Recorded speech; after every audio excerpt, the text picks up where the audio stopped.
What's going on, everybody? Another live stream. Let me get my stuff together here for a second. Unfortunately, I usually use two phones for this, but one of my phones decided it didn't want to work anymore today. So I'm only using my one phone, so I can't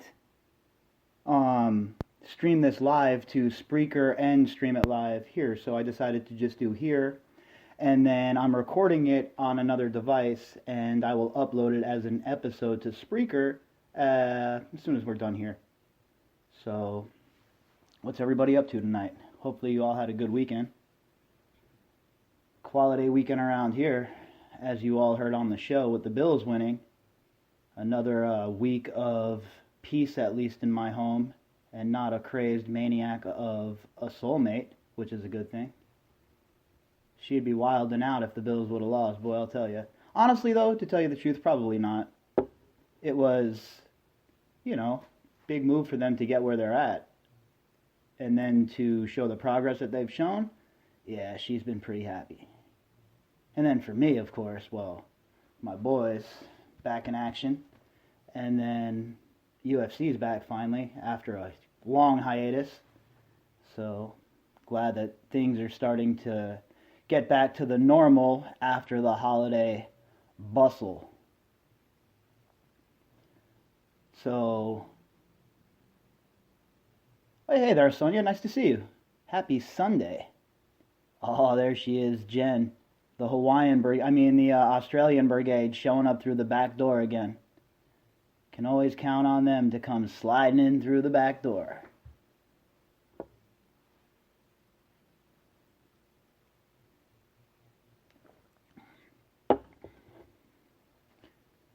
Hey, what's going on, everybody? Welcome, welcome, welcome. Hey, Anna. You guys got me out here once again, pounding out Celsiuses at 7 p.m. Probably not the best decision I ever made. But a good thing is, I don't have to wake up at 3 in the morning anymore to drive Carrie to work. Her schedule changed, so I could stay up a little bit later now and probably pump out some more episodes, some more content out and stuff like that. That getting up early in the morning was rough. R to the O to the U to the G to the H. Rough, rough, rough.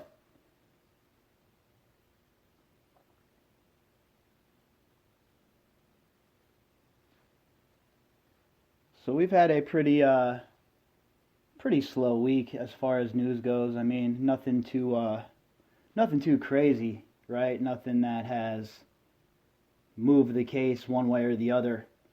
A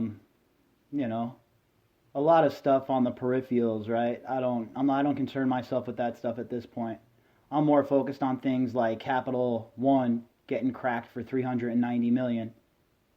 That kind of shit is right in my wheelhouse right now, and I think it's like some of the most important news in the whole entire cycle.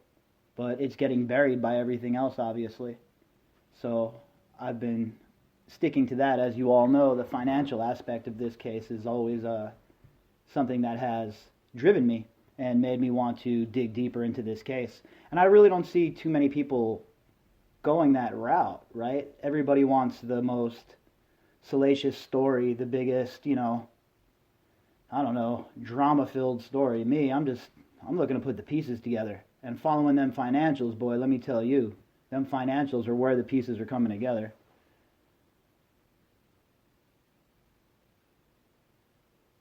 Yeah, exactly. Definitely slow right now, Jen, no doubt. I've been, it's given me a little bit of time to focus on some other stuff. Like you guys know, I've only, there's been a lot of days where I've been just dropping one episode instead of the two. And I've been trying to just use that extra time to recharge a little bit. It's a grind, right? I mean, I haven't missed a day now since October 1st of 2019. So it's a grind. And the last, few weeks since the holidays, I've been able to take a little bit of time, just pump out the one episode, two episodes when the news calls for it. But like you're saying here, the calm before the storm, no doubt about it. I think it's coming. I mean, as the case gets closer and closer, the trial, then we're going to see things heat up like usual. But as of right now, it's a little slow. Well, hello there, Virginia. Happy to see you.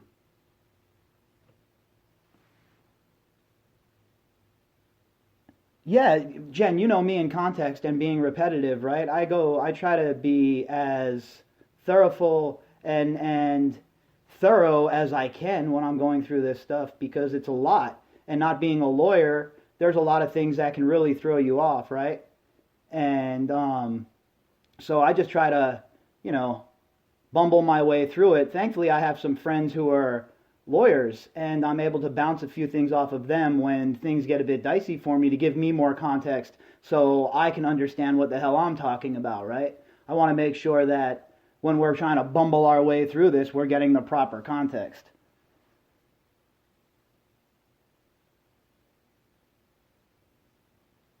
Yeah, Wexner's finally getting blown up in the news. I mean, we've been beating that drum for how long? The dude's obviously the dude is obviously somebody that needs to be blown up in the news. He needs to be discussed more, and it's unfortunate that he's not. Oh, hang on.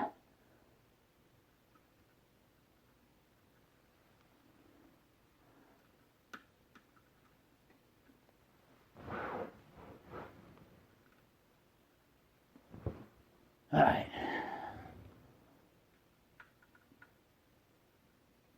I am having all kinds of issues today. My phone stopped working in the mountains, one of my other phones. So it's the touchscreen wouldn't work. So I was scrambling just a little while ago to figure out what the hell to do. And I just settled on this and I was rushing and brutal. Yeah, Wexner needs to be blown up, man. This guy has been protected by the legacy media for so long. It's like everyone's so scared of this guy. And they act like he's just some doddering old fool. We know that's not the case. You don't have a company like that if you're some doddering old fool. Dude is super smart, very intelligent, and it is ridiculous for anyone to think that he's just some guy who got played by Jeffrey Epstein. Emmanuel, what's up, my dude? Welcome to the party, my guy. But it's nice to see these outlets starting to talk about it, right? Because it's important. It's a huge aspect of the story. Somebody that rich, that powerful.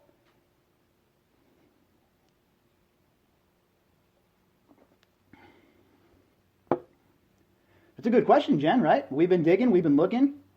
And, when you only have a certain amount of resources and you can only, you can only go so far and you hit walls. So I think that piecing it together and reading between the lines is the best we can do as of now. And hopefully, I've been thinking about some Freedom of Information acts to get thrown around because I don't feel like they're being straightforward enough. I think that there's still a transparency issue and a transparency gap. Very possible. Look, I don't put anything past these people. You know how I feel about all of this stuff. I try to steer clear of wild conspiracies and stuff like that. But when it comes to peripheral businesses, I just don't know. These people, when you have your hands in that many pies and you're dealing with so many smarmy characters, it's only inevitable that you're going to get caught up. Like I always say, you can only hang out at the barber shop for so long before you get a cut, right? And that's what these people, Yeah, Angela Clemente's working on great stuff. Seriously good stuff. And the theories that she's working on, I'll tell you what, they might have legs. There's a lot that needs to be answered. And there are a lot of people who have slipped through the cracks for way too long. And I blame myself as well. I wasn't paying attention. I was way too busy wrapped up in my own nonsensical life, worrying about what the other tribe was doing or what silly policies this one was talking about. Meanwhile, we have serious problems staring us down the pipe, and I was asleep at the wheel.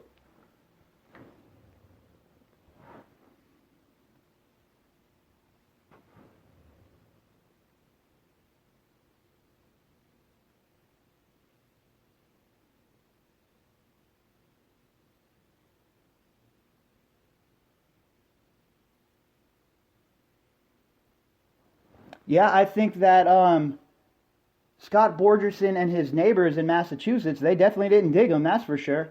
They most certainly didn't dig him, and they got chased out of there pretty much. And I think Virginia's on to something here as well.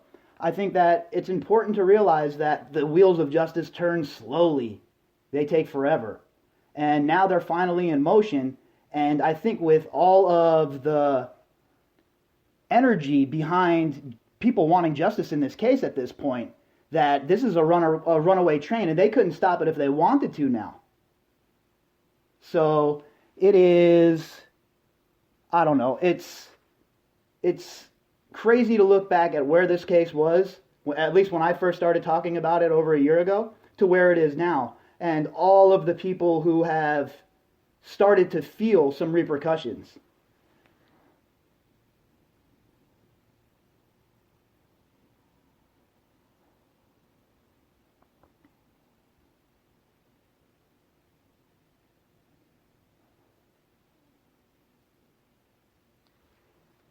I don't know what it'll take with the media. I mean, can we trust the legacy media? Do you folks really trust them? And I don't care what your political leanings are. Do you trust any of these people in the media to do you right or to tell you the truth? There's no Walter Cronkite anymore. There's just a bunch of people that are up there that are reading the news. They're not even making the news themselves. Someone else pumping it in their ear, some producer. So I don't know how anyone can trust anything at this point. And to expect them to go the extra mile to go after Wexner, they have way bigger things to do, like fry their political opponents.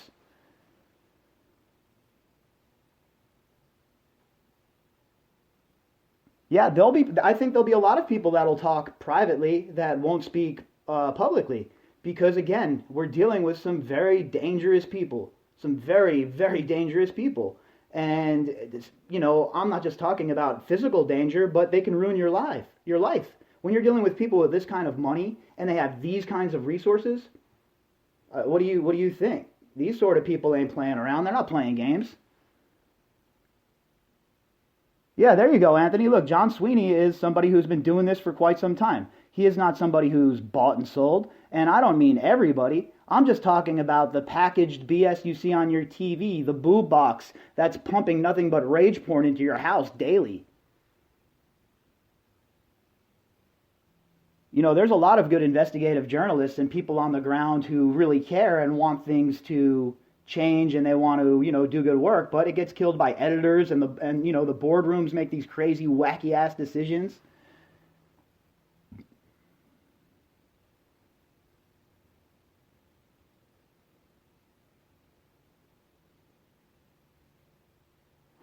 I can only imagine, Virginia. I mean, honestly, I can only imagine in all of the years that this has been going on, how much has still not seen the light. And I always talk about it on the show about things being circumstantial evidence. But with circumstantial evidence, that's how any investigation is born, right? You have circumstantial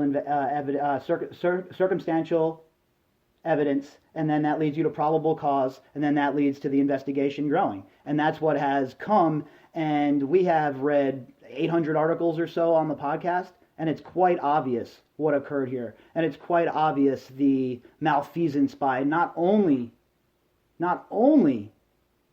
the people who were directly involved, but with the people at the very top of the Justice Department, all the way up to Mukasey and the rest of them, all of them who signed off on it. They should all be getting blown up in the media, but they all get a pass. I mean, they're all war criminals anyway, but, what are you going to do?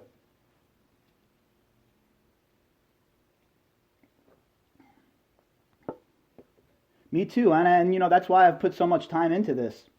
I'm at the point now where you know, it's foot to the floor, pedal to the metal, and all the way through now to this point. I mean, I think that it deserves the proper amount of attention, and it just wasn't getting it.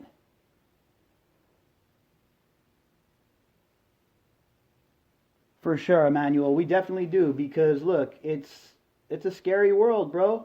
I grew up in a time. I guess I'm aging myself now. I'm 40, but I grew up in a time where it was okay to have strong opinions and disagree. That's the only way that, you could really hammer things out, right? I never wanted to live in an echo chamber.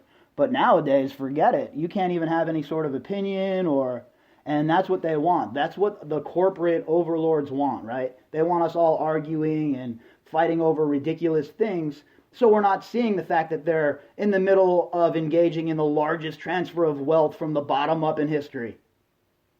And, people don't want to hear it though right now. Everybody's all caught up in their feelings and their political tribalism. And I get it. I mean, it's an emotional time. I'm not telling people they shouldn't be concerned, but I'm just saying that we should see the big picture and take a long look. Yeah, Dubin, Leon Black, all of those cats in the financial sector, they're all gross human beings.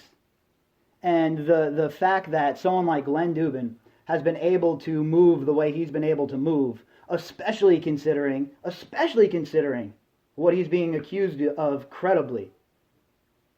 It's not like this is just some accusation and drawn out of thin air. We know how close the Dubins were to Jeffrey Epstein. Uncle Jeff. I mean, are you kidding me right now? You're a sex offender, but come over for Thanksgiving dinner. That sounds like a good idea. You'll get the big leg. I mean, are you kidding me right now? Who thinks that's a good idea? So the Dubins, they definitely need to be blown out of the water. They're gross individuals, gross human beings, if you even want to use that word for them. And I really hope that they get what's coming to them. Alan Dershowitz, well, you all know how I feel about old boy. He is a very, very unhinged individual. A very unhinged individual. And somebody that runs around that unhinged and acting the way that he acts, there's definitely something deeper under the surface, in my opinion. So, I don't know how that dude gets away with it either. Another one of these smarmy sons of bitches that gets up there on these TV shows on a place like Newsmax, that disgusting rag, and throws it brazenly in our face that he's being credibly accused of heinous crimes, but he gets to move in a way that none of us would be able to move. If you were accused of those crimes, you get fired from your job. They don't care. Oh, you're accused of heinous... What? Really? You're out. But Dershowitz? Nah, it's cool, bro. You can defend the president. You'll go on TV. Have another book, another naked volleyball game over there in, what's it called? Martha's Vineyard. No big deal.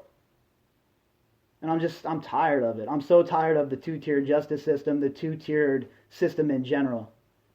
And these people, they think that they can operate like this forever without any repercussions, without there ever being any time that they're going to have to answer for the way that they've conducted themselves.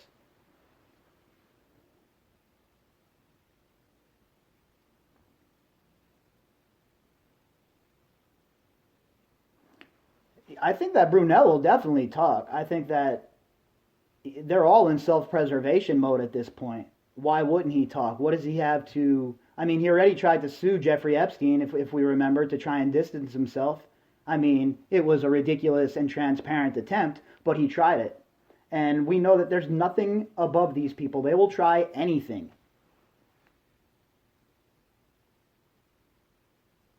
Yeah, that NDA. If that NDA ever goes the way of the trash, then everybody's winning, in my opinion, because that NDA is just absolutely ridiculous. I mean, how can any judge look at that NDA and be like, "Oh yeah, this is good. This is a proper way to use the legal system"? I mean, you're basically telling the rest of us that if you don't have a powerful attorney, that you're screwed. They could do whatever they want. And not only are the powerful attorneys hired by Dershowitz going to dive in and pile on, but the prosecutors, who are getting paid by taxpayer dollars, by the way, are also going to pile on and use your MySpace page to say that you don't have any credibility because you kissed a boy or you smoked some pot. It's just absolutely ridiculous to me. And if anyone ever did that to my daughter, if I had a child and someone tried to demean them in that way, I would go absolutely ballistic. I mean, I can't even begin to explain to you how crazy I would go.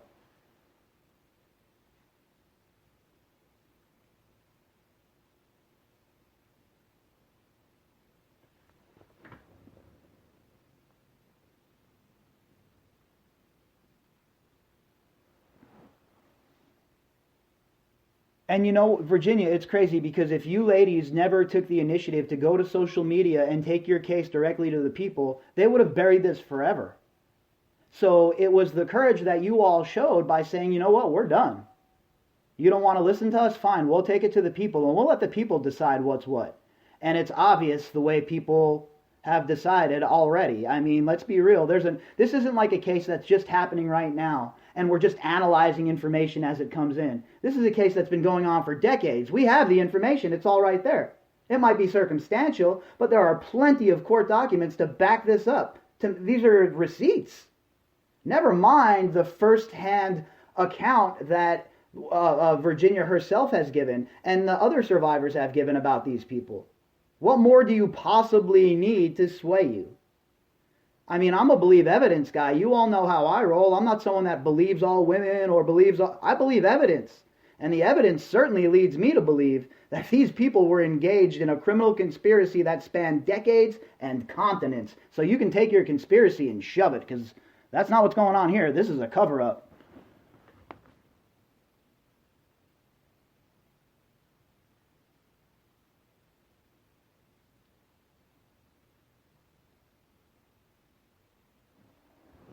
Anthony, you know what? I have not read that book. I will put it on my list, though, and I will definitely get to it. I have about 2 other books ahead of that one, but I'll definitely check it out.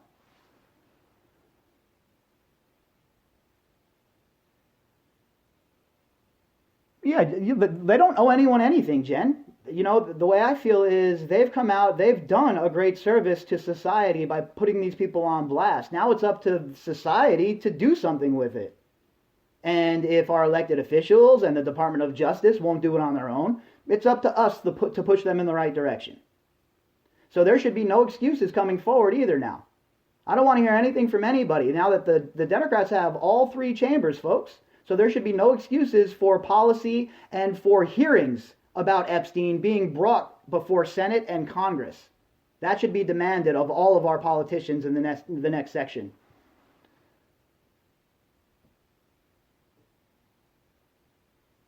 Yeah, I'm pretty sure the grand jury is still in session. We haven't heard anything to say differently, and I believe that there obviously are more indictments coming.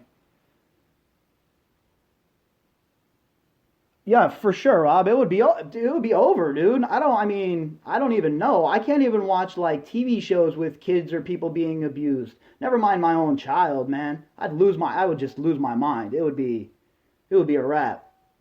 I'd revert to the Bobby of the early 2000s and it would be a wrap. I'd just go absolutely crazy because it's just unconscionable to think that a human being can do this to another human being. And then to be so disgusting and draconian about it for so long with so many high profile people hanging out with you. It makes me sick, ill. Like, I don't even know what to say, right? And look, everybody who knows me in real life knows I'm certainly not an advocate. I'm rough around the edges. I say a lot of shit people don't agree with. I'll walk into a room and I'm that guy, right? Oh, this is bullshit. I don't like this. This is stupid. I'm that guy. But I'm also the person who doesn't like bullies. I'm also the person who doesn't like to see injustices such as this occur. And I am also a person who has experienced the evilness and the heavy-handedness of the American government going after people I love. So when I saw what was going on in this case after I really started digging in, there was no way I was going to sit around and be silent.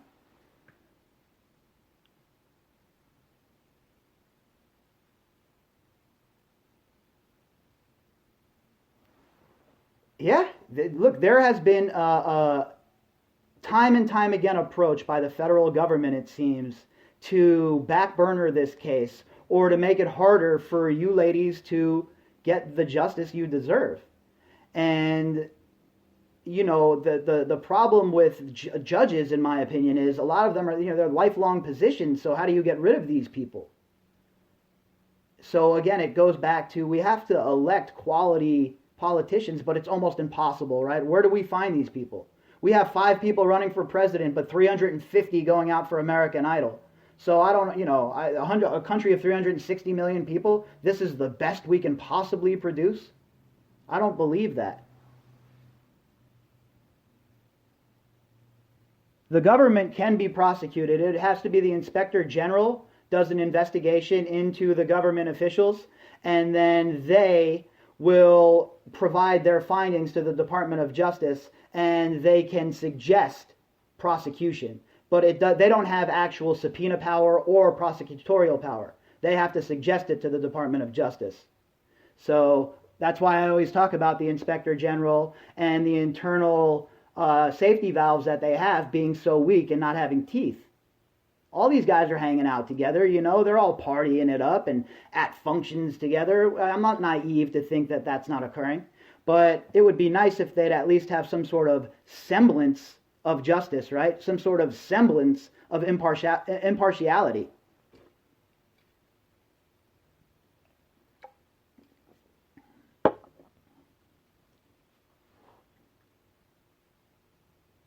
Yeah, Judge Marrow was one of the judges of the pre-crop before Preska showed up and before Nathan so far.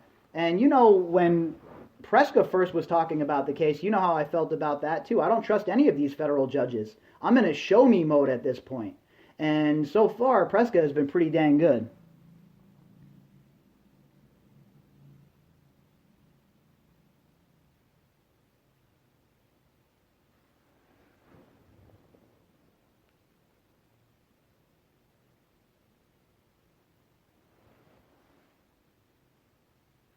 Yeah, it's definitely going to take, look, I hope that this is a wake-up call for a lot of people.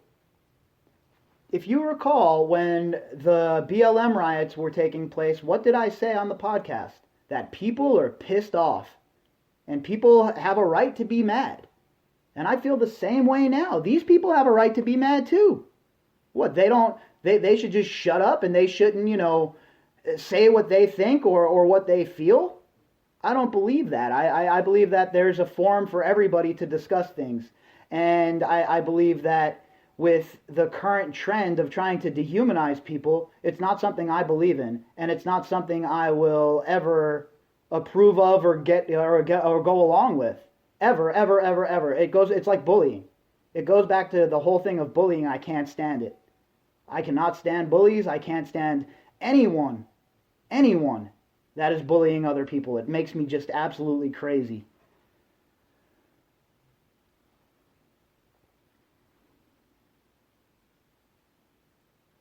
It comes down to good candidates, and a lot of people are disillusioned with voting at this point. It's crazy. It's just, you know what?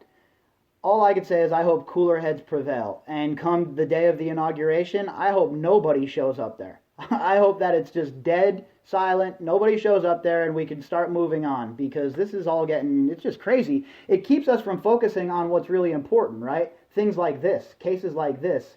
You think these banksters aren't sitting around loving life right now? That nobody's focusing on the fact that they're the real problem in all of this? They want us doing what we're doing, that's for sure.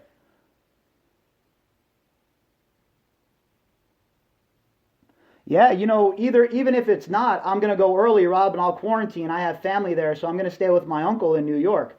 And even if I have to quarantine in New York, I'm definitely going to the trial no matter what. So you could pencil me the hell in, any which way you chop it for that one.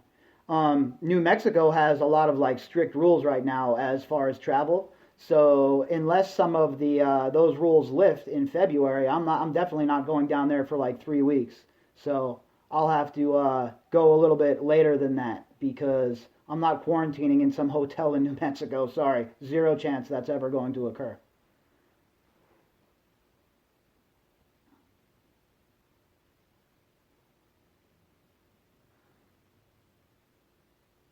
Yeah, it would be great. It would really be great if all of it would break, because it's crippling. I get it. I understand what's going on, but man, it's rough on a lot of people.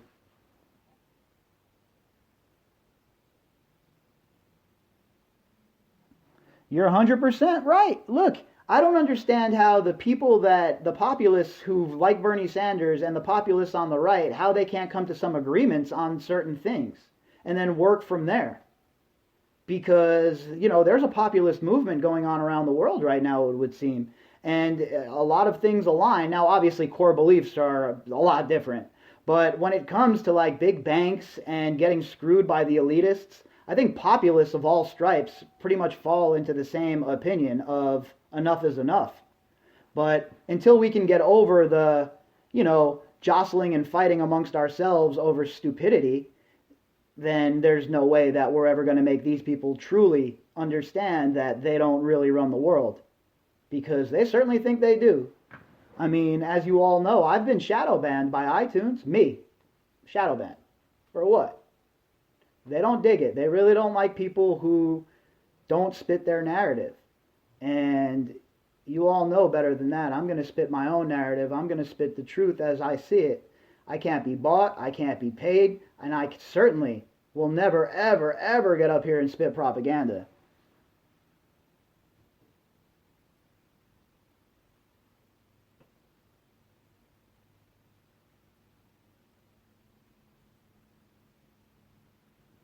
Yeah, I don't have an answer for that. I don't know what the answer is to control the release of media in a proper manner, because it's one thing to kick people off of your platform, but it's another thing when you're in control of the web hosting sites as well.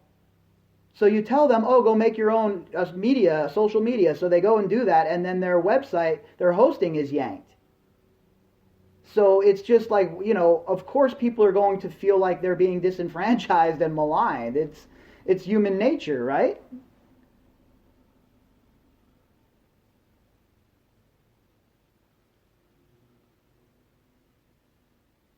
No, Rob, I think that every voice counts and every voice, it matters. One voice they can ignore, but 10 million letters, how can they ignore that? And there's a certain amount of allies in the media where, people that care about the case, like Tara Palmieri, as was mentioned a little bit ago, who would definitely, report on the fact that there was that sort of groundswell of letters being sent to their elected officials.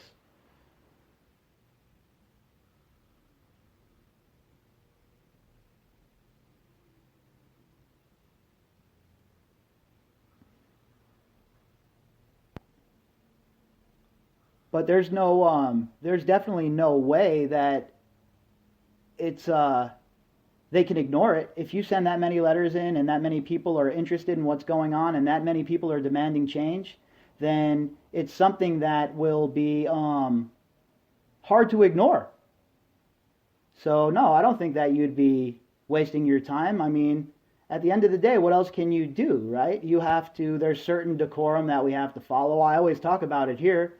They want you to be unhinged. They want you to be a maniacs like we saw in the Capitol, running around in Native American headdresses, smoking pot, under pictures from 1784. That's what they want. That's the image they want to show of people, so that they can enact their more draconian laws, like the Patriot Act. So that's why I always tell everybody civil disobedience is the only way to go. Like Gandhi, like Martin Luther King, like Jesus Christ. Civil disobedience is the way to get your message out. Not violence, not running into the Capitol like a madman.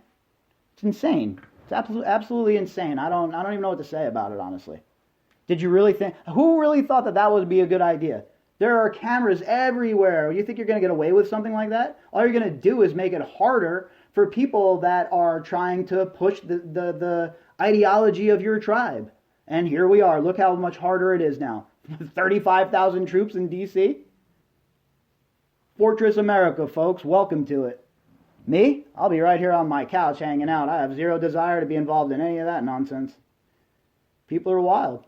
People are absolutely wild these days. I can't call it.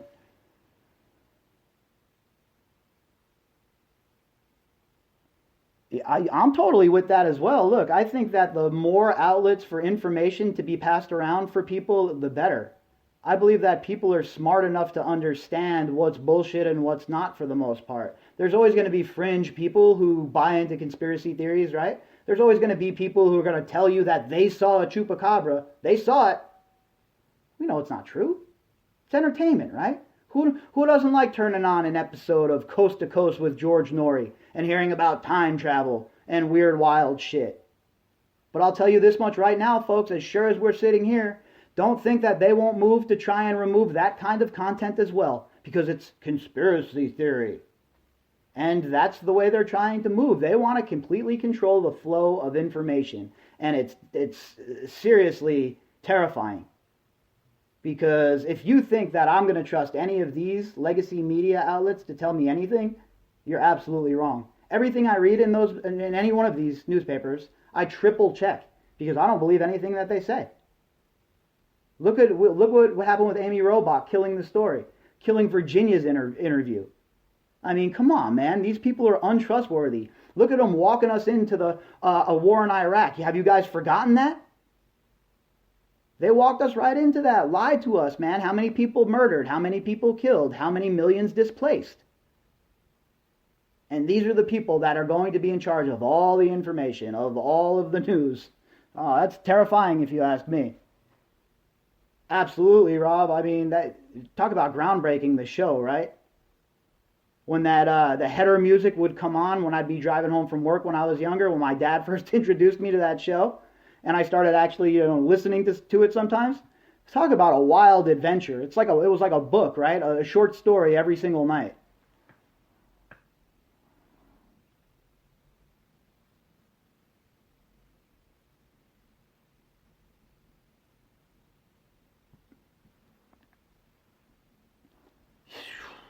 Man, I wish I had an answer to that, Angeliki. I really don't have an answer. Like, I mean, when it comes to like internet safety and IT stuff, I'm really not strong in that category. I don't know too much about it.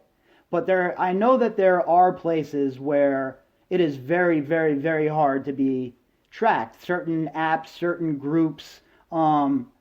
But I wish I had a better answer for you there. I think you're right, though. You're sniffing in the right direction. There has to be a place where people can feel comfortable who have dealt with Jeffrey Epstein. I talk about it all the time, the unnamed girls. And I think if there was a place for people to come forward confidentially, then I think that it would be groundbreaking, right? And it would show people who have been abused by people like this moving forward that you can come forward. There's a place for you. There's a forum for you. There's people that are willing to listen.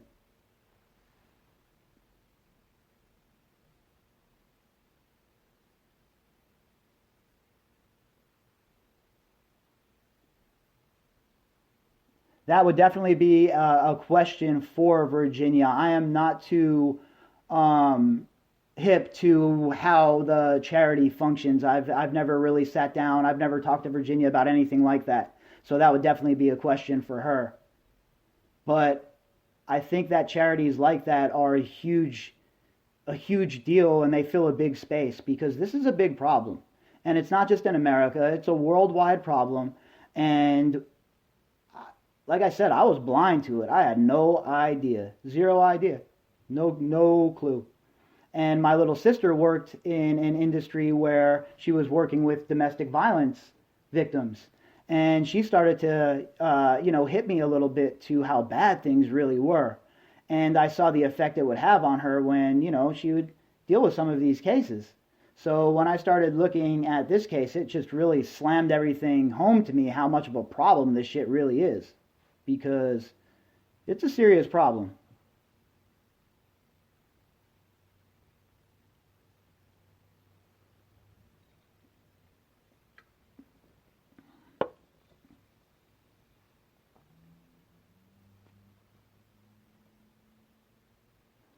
Yeah, Rob, look, dude, I'm not even gonna talk about that subject. That's how I feel about it. There's no need. I think that article said everything it needed to say. I can't add much more to that. I don't, I'm not the arbiter of who was exposed to Epstein or not, right? I don't know. Maybe she's telling the truth. Maybe she's not. I have no idea. But I'm focusing on the money aspect of this and that peripheral stuff. That gets you stuck in the mud, man, and it's just not good for anyone, in my opinion. So I just keep it moving there.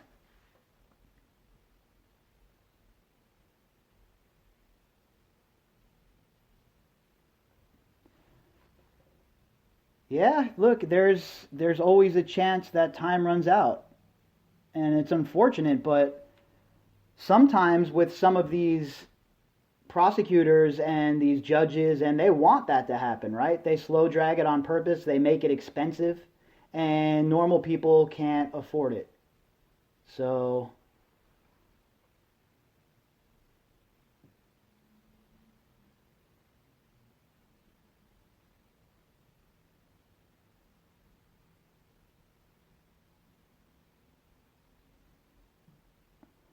yeah, with this story, people they want a lead, right? They know that it's getting a lot of clicks, and people are they rush to get things out.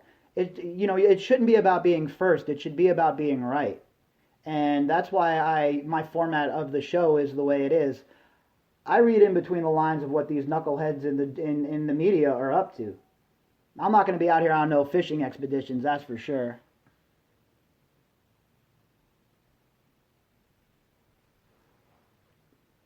I think that there's plenty of spaces for, you know, wild conspiracy theories, but I just don't. Here is just not the place that's going to happen. I want to make sure that we're getting things right here, so that when we go back and we go through the catalog, we don't have to muddle through a bunch of corrections and a bunch of nonsense, right? I want it to be as close to being factual and as we have the facts at the time anyway. That's exactly what I want that catalog to be. And maybe at some point I'll go back through all of those episodes and make like an audio book or something. I was thinking that might be pretty cool, a project to work on at some point. Who knows?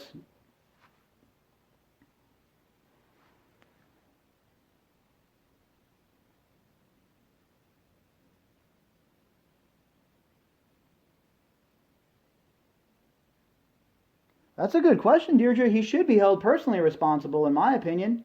I don't know all of the little laws that they could slap him with, if um, if that's the case. But I would think that somebody who did what he did should be held responsible at some point.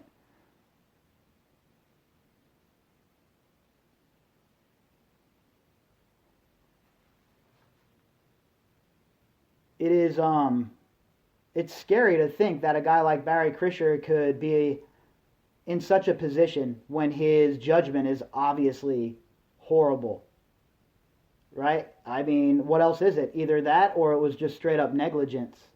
And I'm leaning towards negligence, to be honest with you. You can't be that stupid. I mean, how could you possibly be as stupid as Barry Krischer would have to be to enter into the agreement he entered into with Dershowitz and the rest of the scuzzballs?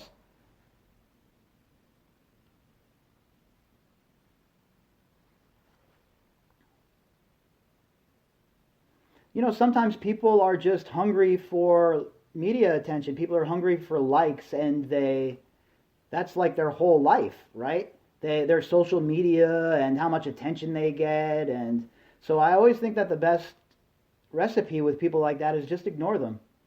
Just like, why give oxygen to a fire? You know what I'm saying? Just let it burn out. No sense even bothering with it. Keep it moving. I'm sure that all of you have better things to do in your life and deal with people like that. So just keep it on moving. No sense dealing with any sort of unhinged maniacs at this point in time.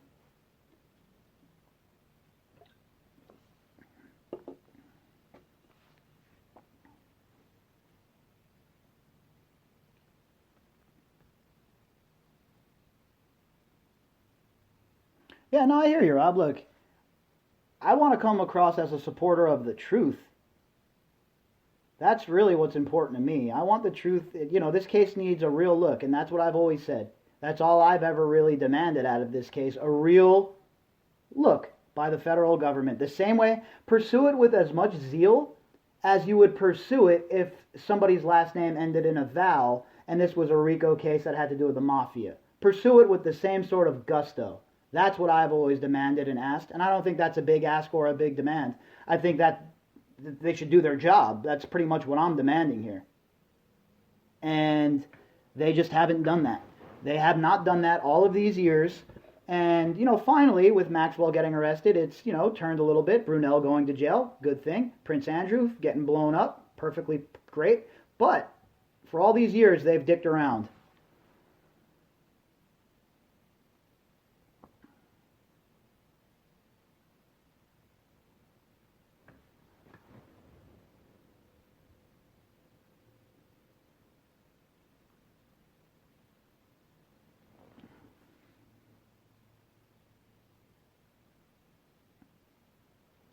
Hey, Tarnia, what's going on?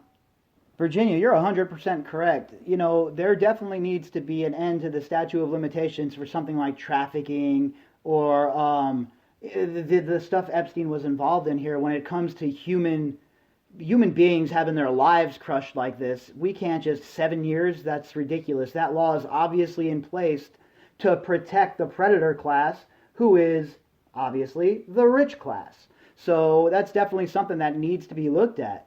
And the perfect time is now. The Democrats are in complete control. Let's see, put up or shut up. It's that time for me. I'm done with the bullshit. I am done with the words. Like George R.R. Martin says, words are wind. And I am done with it. Let's see, I want action. I want tangible action. You know, I want these people to do what they say they're going to do. Let's get some hearings. If we can have hearings on steroids in baseball, we can definitely have some hearings about Jeffrey Epstein and his ties to government officials and big business and all of these other scuzzbags that were running around hanging out with this piece of trash.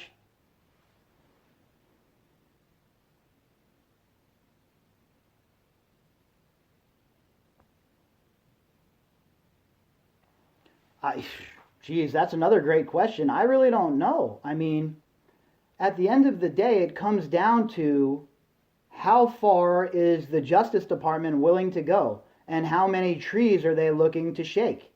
A lot of times the Justice Department will take the easy way, the easy path. They don't want to, rattle any cages. Oh, we got a big election coming up. We got to make sure that our money donors are still donating. It's all about the political game. So I really don't know how courageous the Justice Department will be here, and especially pursuing something like that. Unfortunately, I certainly don't see that being on the agenda of 46. He's pretty much laid out what he is going to focus on, and it certainly doesn't seem to be anything like this.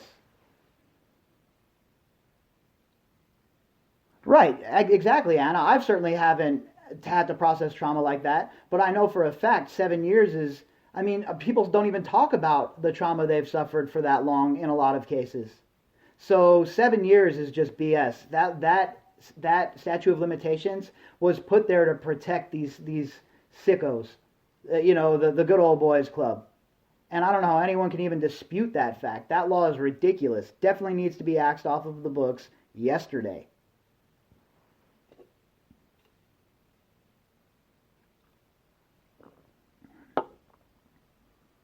But it just comes down to, are they going to have the courage? Will they have the courage to do it? Will they have the courage to put new laws on the books and hold people responsible?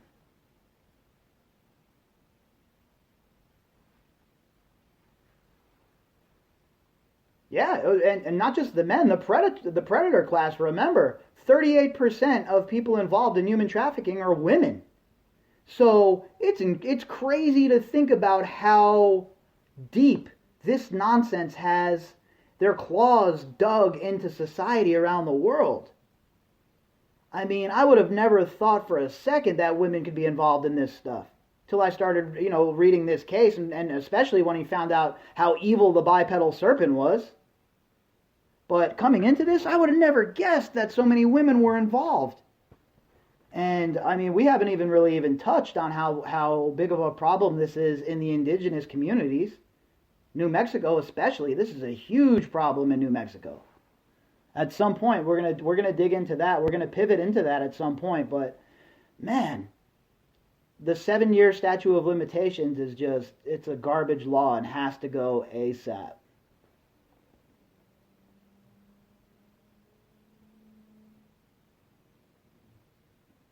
Yeah, it's all about that. It's all about the ruling class being in control over everything, your finances, your life choices, who you can talk to on the internet now.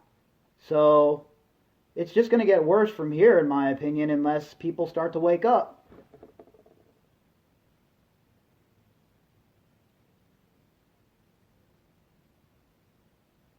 Yeah, well, you would think that the Clintons and Ehud Barak would be on blast, right? You would think that Bill Clinton especially would be being hounded by the media. But no, not at all. Bill Clinton he gets a pass. This dude, he's like the Teflon Don version of politics, right? He's the John Gotti version of politics where nothing affects him. Everything just slides off. And it's just Ehud Barak as well, another guy where I have no idea how he hasn't been completely toppled by this story. He's not somebody that was on the peripherals, right? Remember, the people who weren't on the peripherals, those are the people that really need to get brought in and questioned here.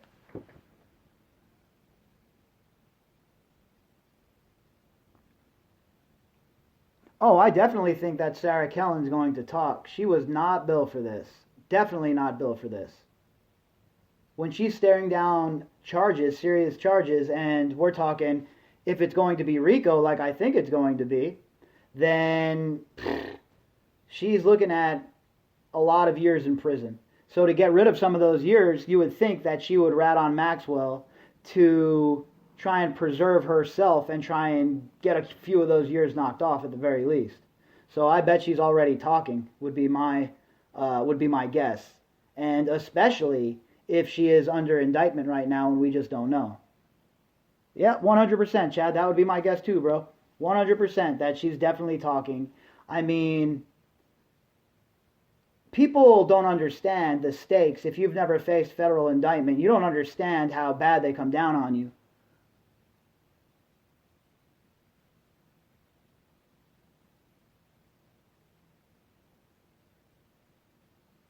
You got that right, AJF. They're all in it together, bro. How many times have you and I talked about this shit? All them people are in it together. They're all scuzzbags. None of them care about us. Just take a look at that measly ass $600 they sent you. Yeah, she was probably tipped off that she's under sealed indictment, Chad. I wouldn't be shocked in the least if she was tipped off. Indict maybe, someone like that, who knows. But she probably caught word that she was facing an indictment, and she started getting her fazools and everything in order to try and prepare for the eventual downfall, 100%.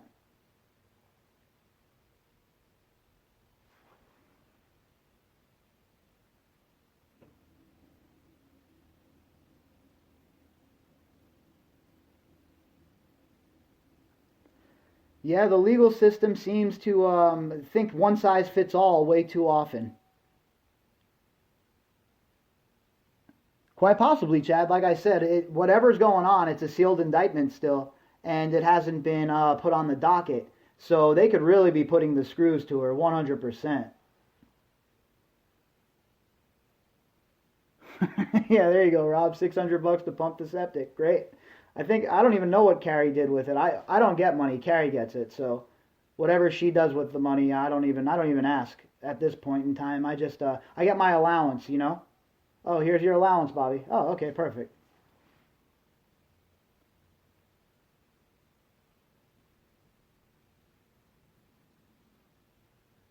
They're unreal. The government's unreal, dude. I'm blaming all of them for it, to be honest with you. Every single person in Washington D.C. And furthermore, they could keep the 2 grand. Can you guys I just want my city open back up. That's all. You know, I just want Vegas open back up and let people decide for themselves if what they want to do. I mean, I can't speak on anywhere else, but I know the economic impact it's having in Vegas, and it's bad. It's really bad.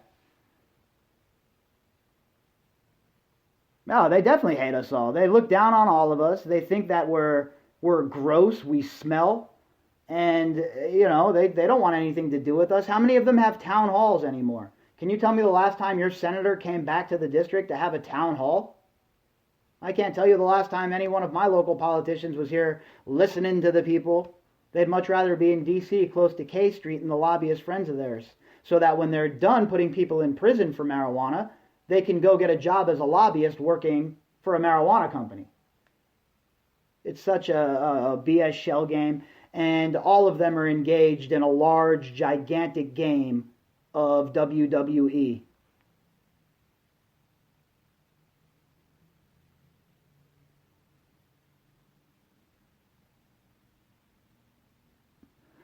For me, the best way that you could help support the show is just to share it. With iTunes dropping that shadow ban on us, it'll be a little bit harder to grow, but not that much. I'm not too worried about it. Today we broke 1.6 million downloads, and that's with iTunes dicking around. So just sharing it with your friends or on your social media or anything like that, that's a great way to help the podcast. Because really at the end of the day, the more people who are aware of the case and the more people who understand that it's not some bullshit conspiracy theory, who understand the stakes and what's at stake here, then I think we're all better served.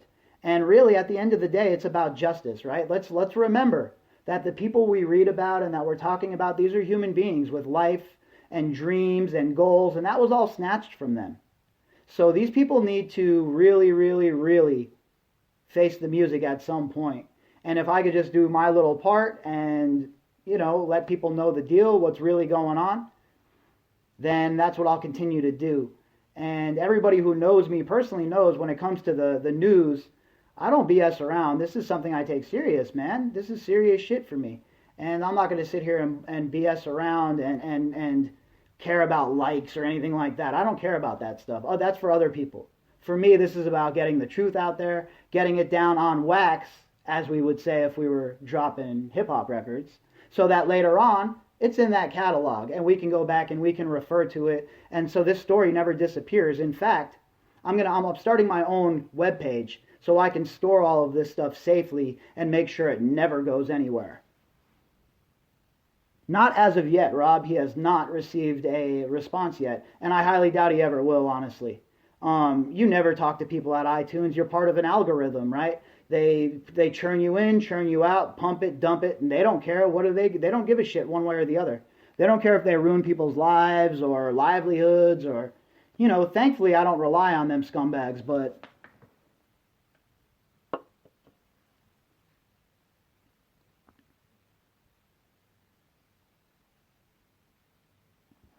I think that more charges are definitely coming down the pipe pretty soon. A superseded indictment should definitely be coming down the pipe because it's obviously a criminal conspiracy, and you can't have a criminal conspiracy if only one person's charged. So I definitely think more charges are coming, and I think they're going to be ruthless RICO-style charges, the kind that will make you say, holy shit, like Keith Raniere, those kind of RICO charges are certainly in store for Maxwell, in my opinion.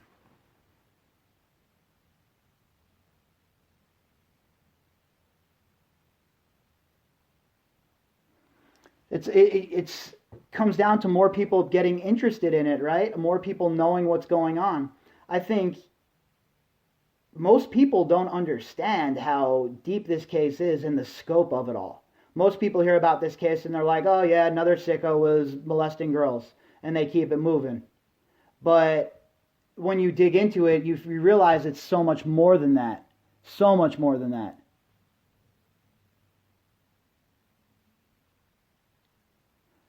I think that the likeliest people to be implicated are anybody who is involved with these guys as far as money goes. Like I talk about on the podcast, for normal people, the second you receive money from a criminal enterprise, you're also wrapped up in that investigation now. You're also subject to RICO laws because you are receiving gains from a criminal enterprise. You're getting money from a criminal enterprise, from money that was made illegally. So now the federal government, if you're the family member or whatever, now they can use you against your family member who gave you that money. And that's what they do on a regular basis. I've seen it with my own eyes. I know how they roll. So all of these people that were involved with him financially, Leon Black, the Dubins, Les Wexner, all of these cats that were having all of these big money transfers moving all over the place, there's zero chance that they're not connected to these financial crimes. And if they weren't, why were they using the shell companies to make these moves anyway? You mean to tell me Leon Black needs to use a shell company to move around some money? Please, give me a break.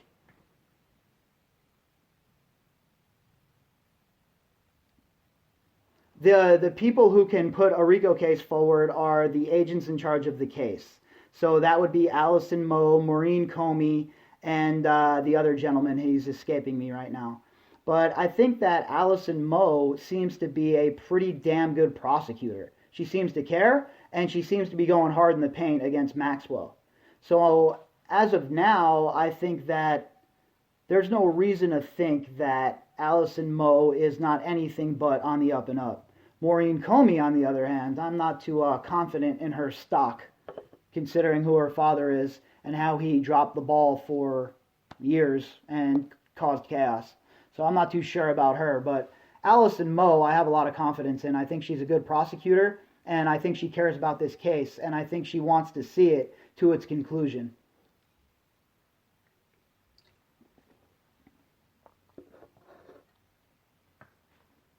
But I think there have been, people who have worked on this case, mainly the upper echelon of FBI officials and prosecutors who haven't cared enough, who haven't put enough value on this case and done the right thing. But I don't think Allison Moe is in that company.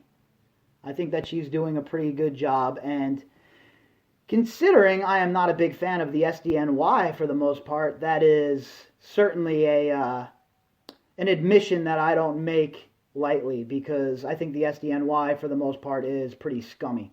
So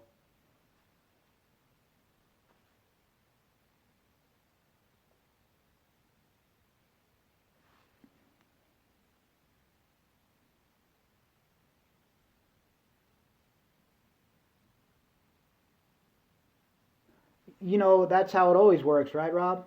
Nobody wants to accept the truth, especially when it's a hard truth.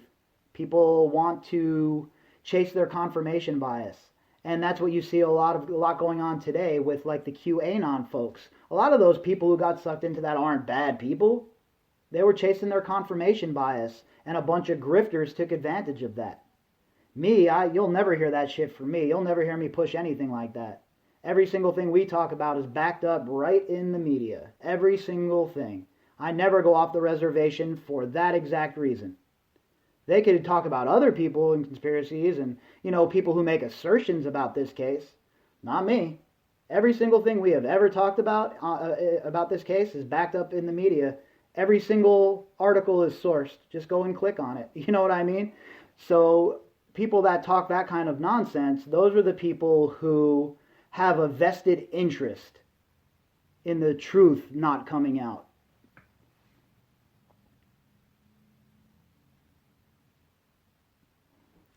Yeah, hope is elusive, isn't it, Jen? It is quite the elusive chase to be on. But I think that we're on the proper path. We do a lot of doom and gloom, there's no doubt. What we talk about is heavy shit. I was just talking about this today, about how after I'm done talking about this case, how I can't wait to talk about other things, other, not as heavy topics. But there is a lot of hope in this case as of now, considering where it's going as far as the prosecutions, at least from the outside looking in, right? I don't put too much confidence in the federal government. You all know how I feel about the federal government. But all we could go on is what we're being shown right now, and we're being shown that the wheels of justice are grinding. They're moving. They're moving slowly, but they're moving. And come hell or high water, it's going to be July soon, and the rubber's going to meet the road.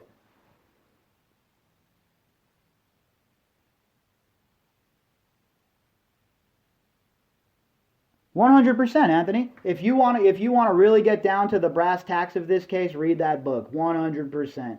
When that book first came out and he had the articles in the Daily Mail doing excerpts, I did several segments to talk about that book and promote it because I think it's a very important book for everybody to read. 100%, without a doubt. If you're interested in this case, you have to read Brad Edwards' book. The dude's a legit superhero.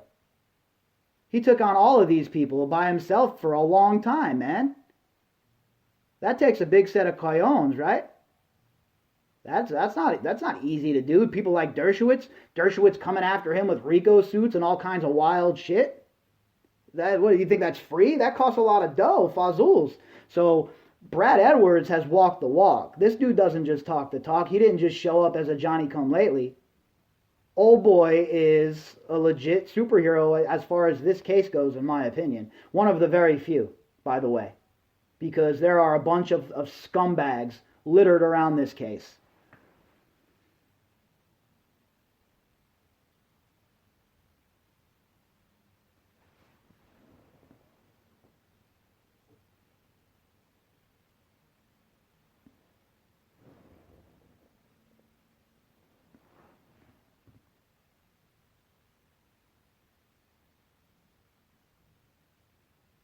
Bro, you don't even got to tell me, AJF. You already know, man. We went through it.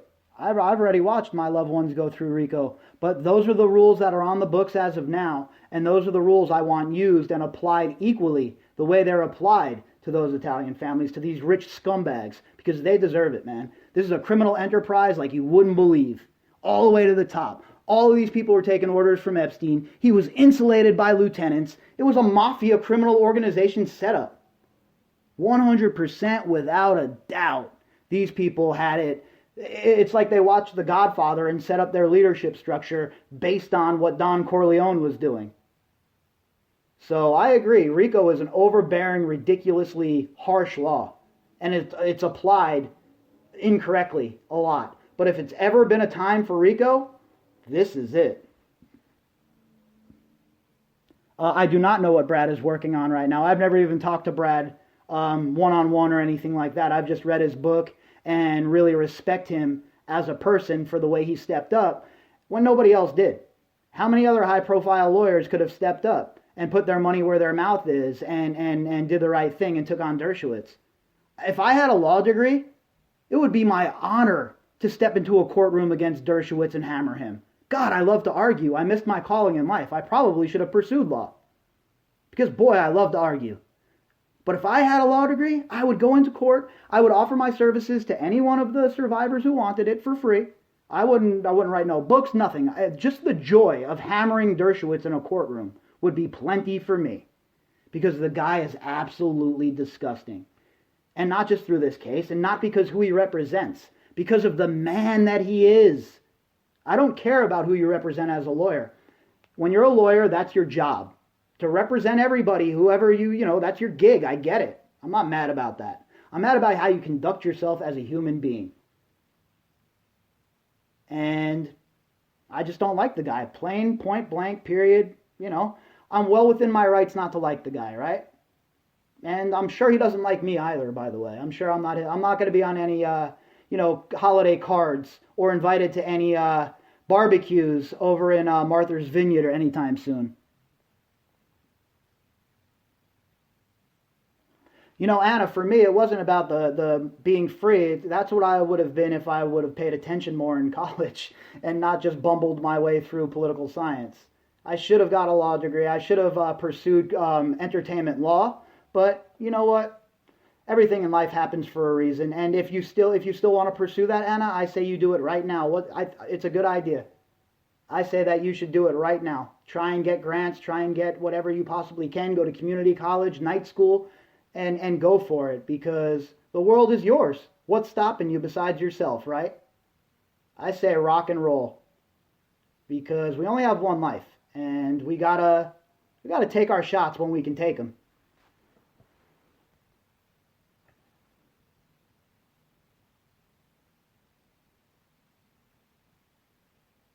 Yeah, Dershowitz is super protected, very, very much so. There's no doubt.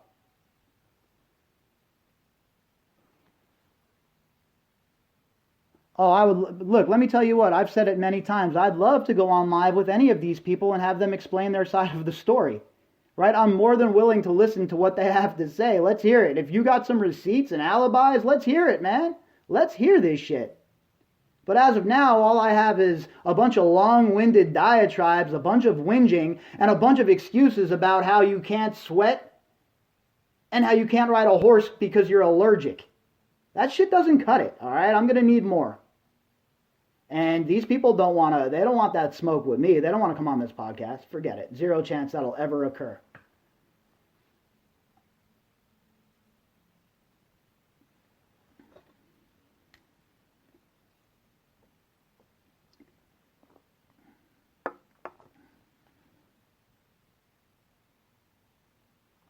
Hey, I'm all for Biden eliminating student debt. Whatever, man. I can't even focus on all of that stuff anymore. Oh, I don't know if you can call him live to his show. I doubt it. I highly doubt that dude would have an active phone line. He knows that nobody really likes him. I mean, maybe some of the people that read Newsmax who think he's a decent guy or something, but I don't know. I honestly don't know. I don't understand how anyone can defend Dershowitz. I don't care if you're the most ardent Trump supporter. How do you defend someone like Alan Dershowitz? It's just I don't know. For me it's just I can't comprehend defending somebody like that.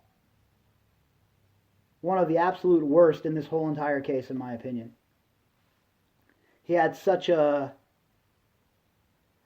powerful pull over on things, right? And push things in a direction that normal people, normal lawyers even couldn't get a case to move in that direction.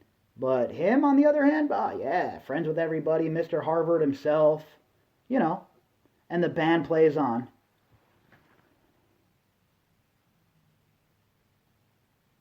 Well, we know that there's a slush fund that the Congress and Senate have used to pay off sexual accusers.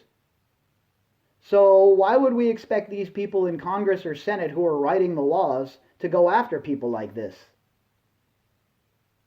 They won't. They won't.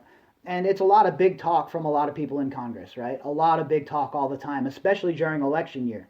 But when it gets down to it and the rubber meets the road, they're not going to do what's right for the constituents because they don't want to rock the boat. They want that committee membership. They want to make sure that they're bringing extra money in for their district with their pork projects. So they're going to go up there and go along to get along.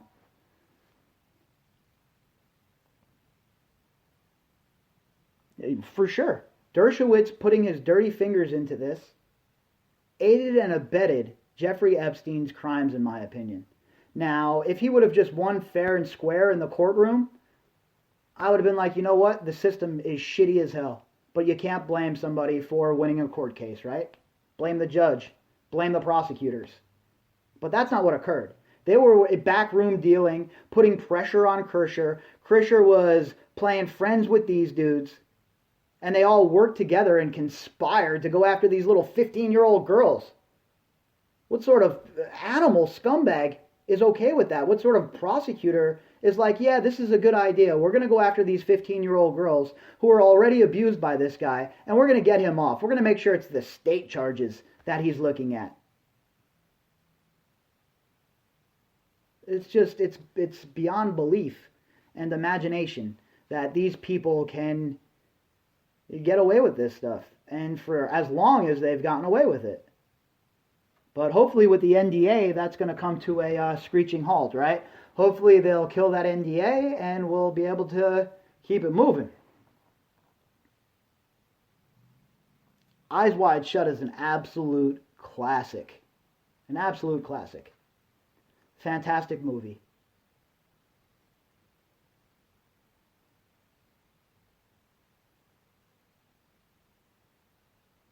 Yeah, I'm not too sure about that. Um, I don't know. I don't know when my next camping adventure will be. Probably pretty soon, though.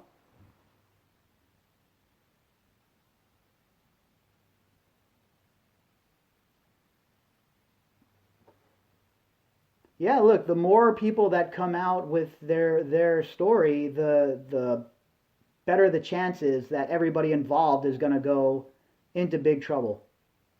It's the more voices that are added are obviously a better thing for the prosecution.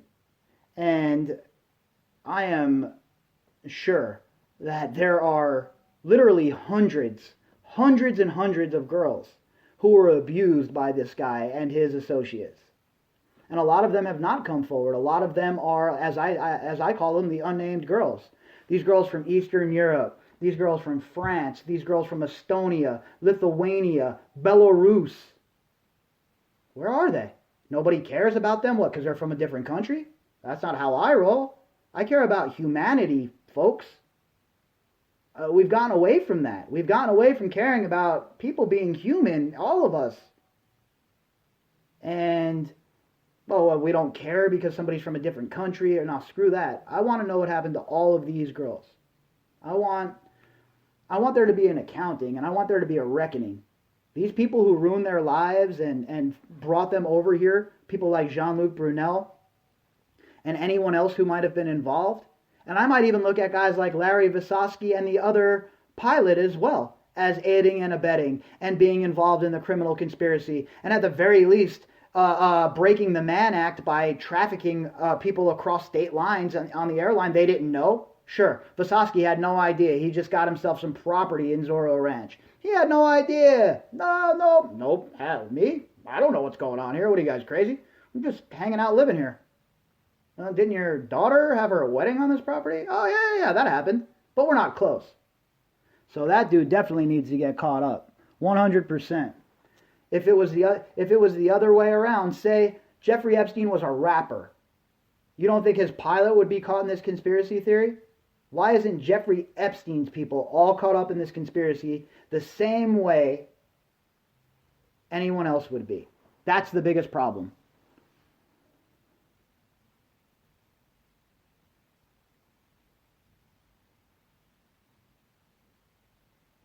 It's definitely happening in America. It's, prolific in America. Where I live in Las Vegas, there is a huge human trafficking problem. Huge. And I don't have the answers on how to address it. I have no idea. I'll be honest with you guys. I have zero idea. And there's something needs to happen. There needs to be some sort of, I don't know who or where, they need to sit down and come up with some sort of plan to address this, because it is a huge problem. Huge problem. And then you have something like the Super Bowl, obviously when there's no pandemic, but the incidents of trafficking in Las Vegas during the Super Bowl are through the roof.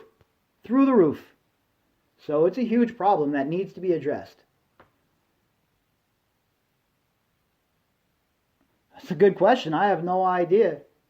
It probably fell into the black hole that is the federal government.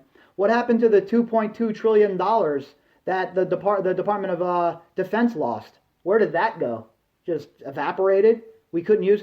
they were just arguing over this whole entire package, right? Oh, it's going to be 1.9 trillion, 2.2 trillion. Well, if you didn't let the scumbags in the military-industrial complex completely and utterly rob us for years of 2.2 trillion, you wouldn't have to worry. You'd have the money in the bank.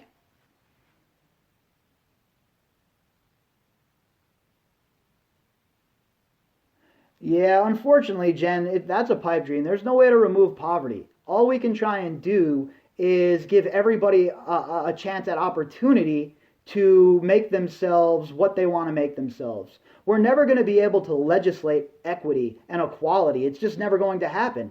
Humans don't function like that, in my opinion. So what I think we need to do is we need to focus on having more opportunity for people who come from a lower financial background, right?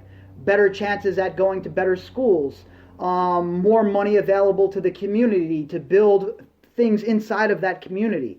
I think that's the only way to make things more fair and give people more of an opportunity, because I just don't think we can legislate equity. I just don't think it'll work.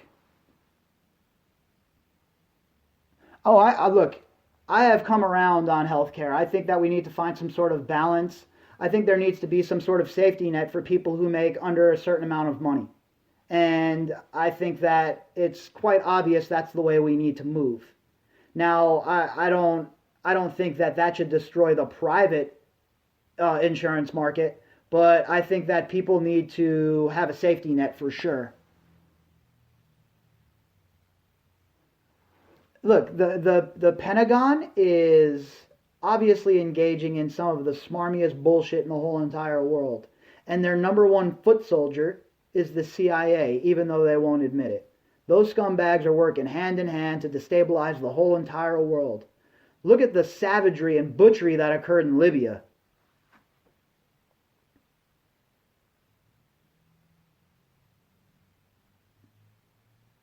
And it's a joke. They can waste all of this money, steal all of this money, and then cry about how they don't have money to help people who truly need it.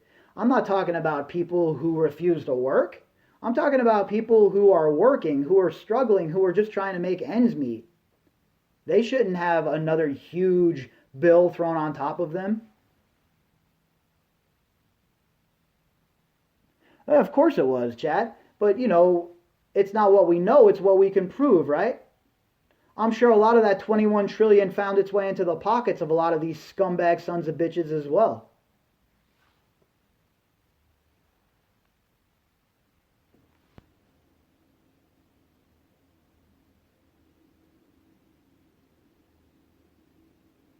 Just about any sort of scumbaggery going on around the world right now is the CIA is waist deep in it. It's just ridiculous. Yeah, Chad, I just read an article about the 500K that Aaron Rodgers donated to Barstool and how Aaron Rodgers went in hard on Pelosi and Gavin Newsom for not even following their own rules. What a great read. Aaron Rodgers is a gangster. That dude just don't care.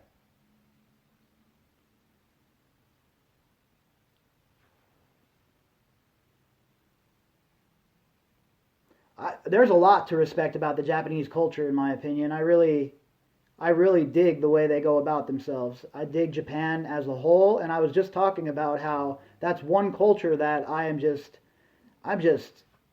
blown away by it. Like all of the years of their culture have just been absolutely insanely interesting. Ah, yeah, welcome to the party, my dude. Glad to have you on board. Glad you caught up.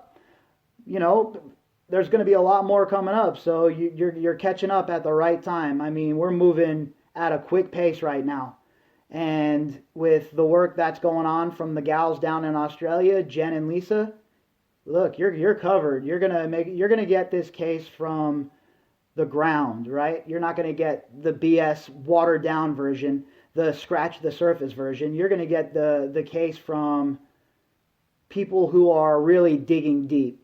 So glad to have you on board.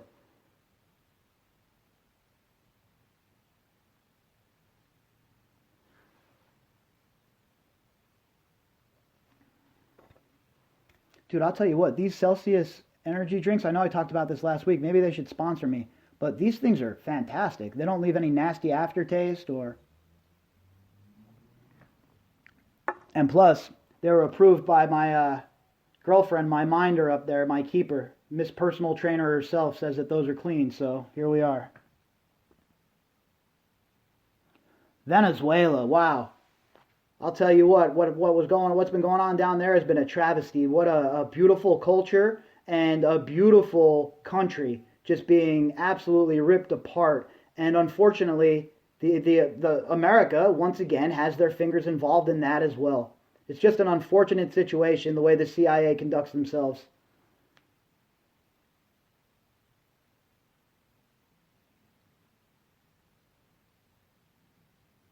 You know what I try to do, my man, is I try to make it so it's like we're just having a conversation, right? Like I talk about. I want it to be like we're sitting in my backyard having a session, having a cipher, and just BSing about the case. And that's the way I approach the podcast.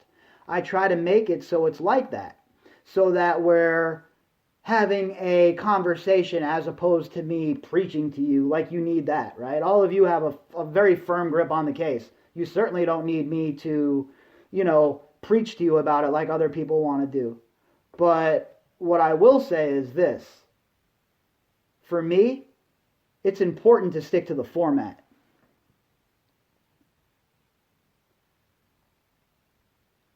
You could get the podcast just anywhere but iTunes now, AJF. You could get it it's on Spotify, it's on Google Podcasts, it'll be on Audible soon, it's on Deezer, Podbean. All of those sites are still hosting it. You can get it there. And as far as iTunes, I'm shadow banned on iTunes, I guess, because people who had the podcast previously are still getting their subscribed episodes. But if you search the engine, it's nowhere to be found. So hopefully my producer can figure out what's going on there. But I don't hold too high of hopes when it comes to that stuff. You're dealing with like the Borg, right? Almost impossible to talk to a human being or, get somebody on the phone or anything like that to plead your case. So whatever, we'll just keep it rolling. Can't keep me down, even with that. 1.6 million downloads. We just keep rocking and rolling around here, like I keep saying. The waves keep on crashing. The big fish eat the little fish. And I Just keep on swimming. And that's the plan, right? Just keep it moving all the way through this trial, get to the end of this, and then we can move on to other topics. We'll start talking about other things. I'm gonna have another. I want to have another, like a variety kind of news podcast where we discuss issues from around the world, and we'll read it from each perspective, from perspective of one side, perspective of the other side, and then read between the lines and get to the actual meat and potatoes like we always do. I think an information show like that, there's a need for that in the market. The market is dying for something like that. Some actual hard news, right? And I plan on doing something like that at some point. Oh! I get these drinks, AJF, at right now you can get them at Walmart, get them at CVS, and there's this little gas station down the block where I've been getting them from.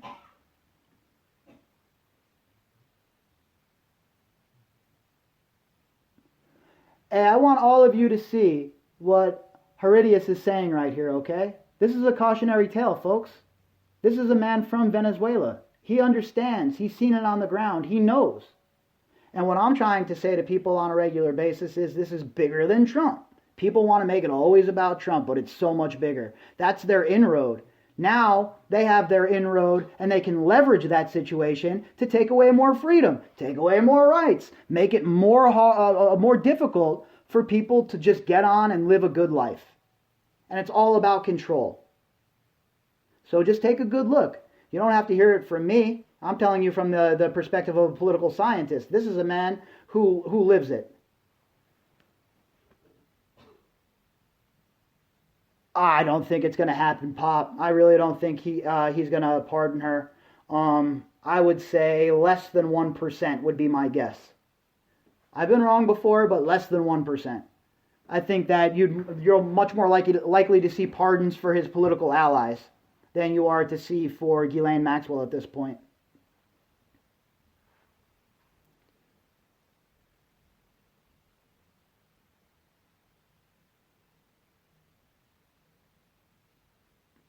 Yeah, more of like a hard news type of show where, you get away from a lot of the BS, a lot of the tribalistic BS, and just try to get to the core of the issue. Really, what the news should be doing is providing information that is impactful on your life. Giving you information that is, your life it's important to you, just living and, going about your day, the weather, the traffic, what's going on in your city. But what happens is they bombard you with rage porn, and over and over and over and over and over and over and over again until you're gaslit.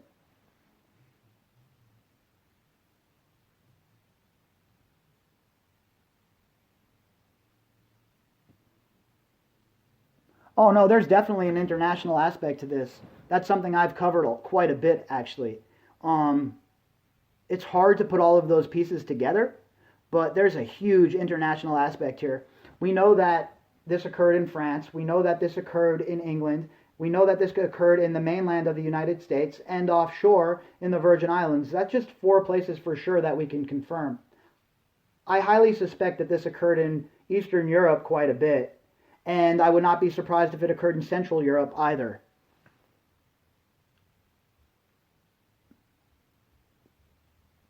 Yeah, exactly, Jen. There's not enough of that, right? People just want to push, my side good stuff, and I just don't dig it.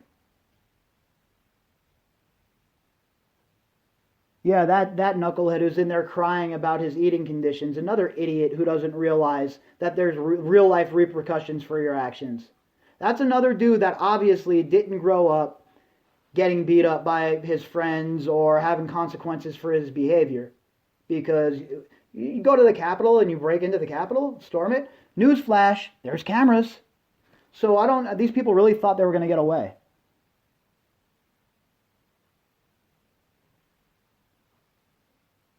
Yeah, Chavez was dead on about his opinions of the CIA. Now, I'm not a fan of the way Chavez conducted himself overall, but he was right about the CIA the same exact way Gaddafi was right about the CIA.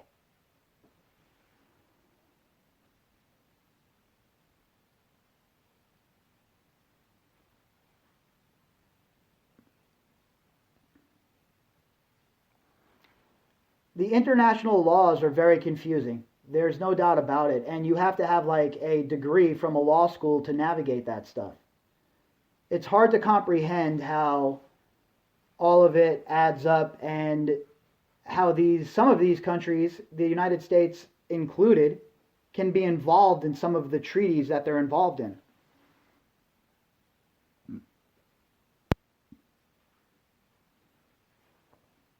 But it's definitely a cautionary tale, right?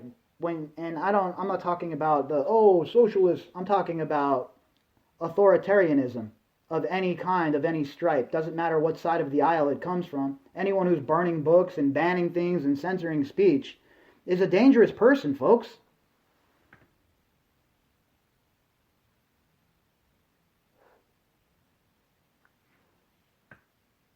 Yeah, Sinclair is one of the major broadcast news joints. There's like 5 or 6 of them that control like 95% of the news. It's a joke.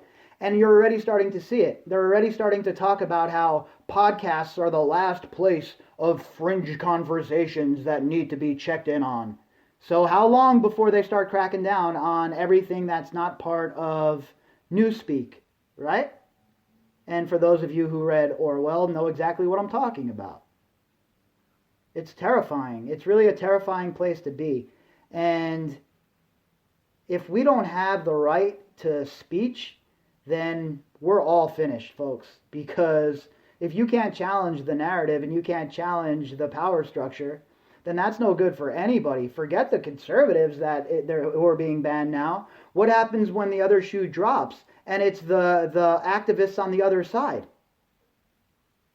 Well, there's going to be no one there to stand with you because they've already been purged. And that's a place where I don't want to get to. And that's why I'm so adamant about this whole censorship thing and why I won't stand down about it.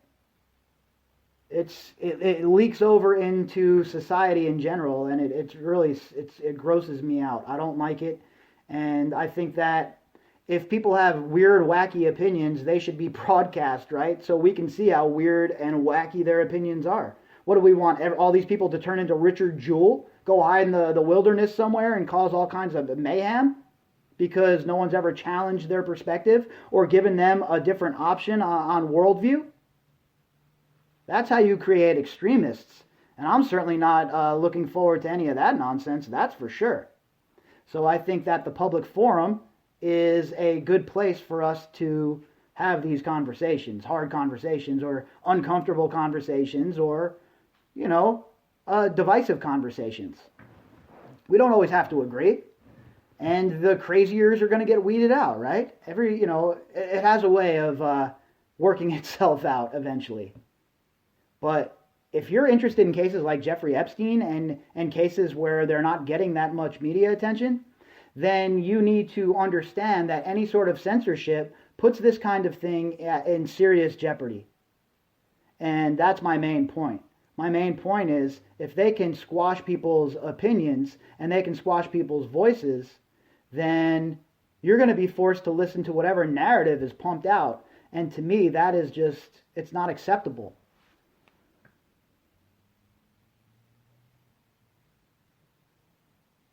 Yo, I'm glad you popped in and you gave us a little bit of a look at, your opinion as somebody who's went through a great societal upheaval in their country. And it's like I always say, I always like to hear from people who have actually lived it as opposed to a second or third hand source. So all I'll say is that's a cautionary tale from somebody who's lived it, folks. Political upheaval is not good. It is scary. It is bad news for everybody, and all of us should be working to simmer shit down.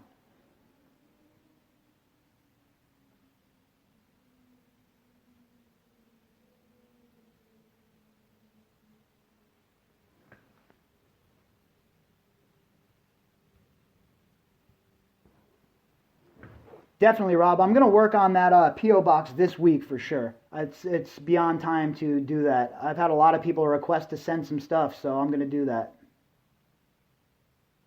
Yeah, let's talk Clinton. Clinton was at the ranch. Clinton was in the Virgin Islands. Clinton's been in New York. Clinton's been on the plane 27 times. Look, Bill Clinton is as deep in this as anybody could be. And the fact that this dude is walking around scot-free, firing off tweets like he's standing on top of some moral high ground is galling to me. I don't know how anyone can take this guy seriously at this point. You want to talk about a sexual predator? The dude embodies what a sexual predator is. How many people are going to come out and say that this dude abused them, and still he gets a platform at the convention? It's gross. It offends my sensibilities. All of these people. And then Hillary Clinton, she's just another smarmy SOB. The way she runs around and carries herself after what happened in Libya. Boy, these people are legitimately responsible for millions of deaths, but they feel like they have the moral high ground to preach to us. Here's an idea, Bill and Hillary. Why don't you just go away, okay? Just go away. Nobody cares. Nobody wants to hear you anymore. Even the Democrats are sick of you. Nobody wants to deal with these people. The next time Bill Clinton should be on TV is when he's being brought in by the FBI to speak about what he knows about Jeffrey Epstein.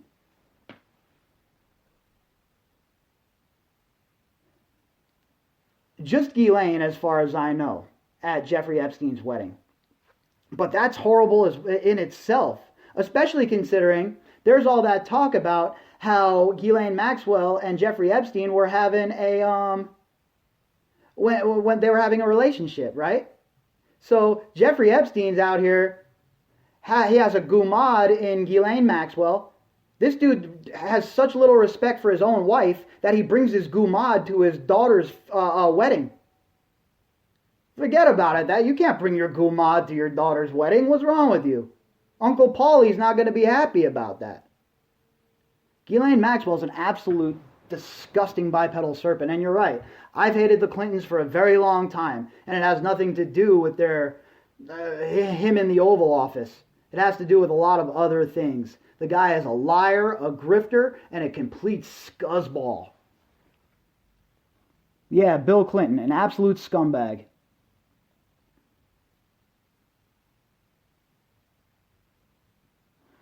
Yeah, it comes down to greed, right? Everybody was picking at the corpse. Everybody had to have their piece. And then the demonization began. One side had to demonize the other. And before you know it, Venezuela was in terrible upheaval. I mean, we're talking about a country that is producing a ton of oil. Top 3 oil producer in the world. No, there should be no problems down there financially. But because of the infighting, because of the greed, this is what happens. Go all the way back to the Roman Empire and look at the fall of the Republic. How it happened. All of the senators infighting. And this one fighting with that one. And this one trying to consolidate power. And there was a civil war every 10 years. These people would just fight over, the crumbs and the corpse of Rome until there was nothing left. And that is certainly the trajectory we're on in this country, in my opinion. The Roman tale is a cautionary one for the United States of America. And people who haven't really dipped their toes into Roman history don't understand the parallels and how dangerous of a point we're at. Because we're certainly at a point where we have factions fighting in the street. No different from when Augustus and Mark Antony were going at it. The same kind of shit. So, it's crazy to think about. And the corruption is just, it's going to be the straw that breaks the camel's back, just like in every other society. No doubt about it. And it's sad people don't see it. People won't see the forest through the trees. They're too caught up. And it's I don't know. I don't even know what to say about it. You can't convince people to get out of their echo chamber. People are so locked into their echo chamber, forget it. I do not have any family in South America. I have family in Italy, I have family in Ireland, and I have family in Poland. But I do not have any family in South America. Although I would love to visit South America. Argentina, Chile, Brazil. I want to go climbing in the Andes. Just a beautiful, beautiful part of the world that I really would love to go check out at some point.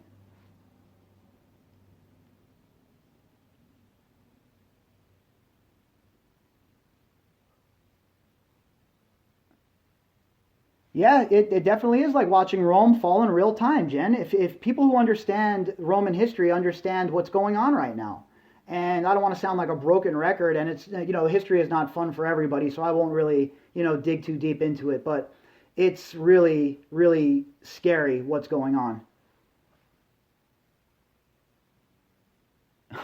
The Clinton body count list, yeah, I've checked that stuff out. Again, I try not to delve too far off the reservation. I think there's plenty of stuff that we can pin on the Clintons that's right here and not, that can't be considered conspiracy. I mean, just take a look at the job Hillary Clinton did with the Arab Spring and look how terrible the results are. That enough alone right there should be enough for people to hate Hillary Clinton.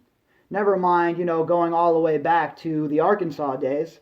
I mean, let's be real, that conversation's been going on for a long time. There's a bunch of talk about that stuff. Yeah, there is a huge Italian American population in South America. I know that there's a huge, huge Italian American population in places like Argentina for sure. And I've always wanted to get down there and check it out. South America is just, I want to go check out so many places. Yeah, according to Gerald Lefcourt, Jeffrey Epstein was one of the first donors for the Clinton Global Initiative. And it was in a huge amount, like $6.5 million or something like that. Just, you could Google Gerald Lefcourt and Clinton donation, and he talks about it.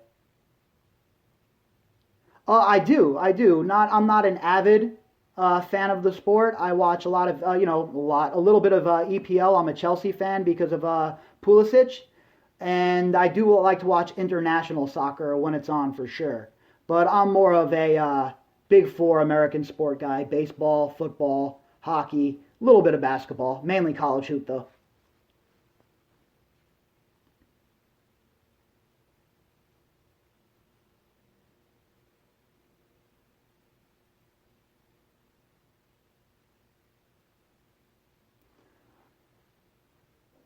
Yeah, you had the Clinton spokesman who came out and Angel Urino or whatever the hell his name is came out and no, Clinton was on the plane 4 times, and I mean, really, they don't call him out on that?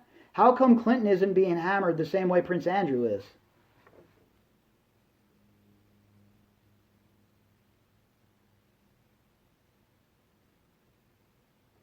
A lot of the donations are laundering, 100%. I'm skeptical the second I hear about these donations going through one of those shell companies. You can consider me skeptical right away. Why not just do it through the proper channels? Why are you moving money through a shell company in the first place? It's so ridiculous. It's obvious that they're trying to avoid the taxes. It's obvious that they don't want the extra look-see. So, it's transparent at this point what they're trying to do. Maybe he can give what's his name another haircut, right? Didn't he shave McMahon's head at one point? How about we set it up in the UFC? We get Donald Trump versus what's his name, Brennan, in the cage in the octagon, and we can get Dana White to have that promoted, and it'll be a fantastic time for all. I'm totally down.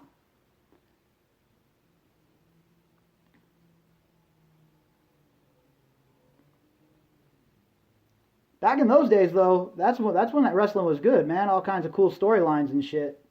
You got guys like Donald Trump coming out shaving people's heads, and I haven't watched wrestling in years.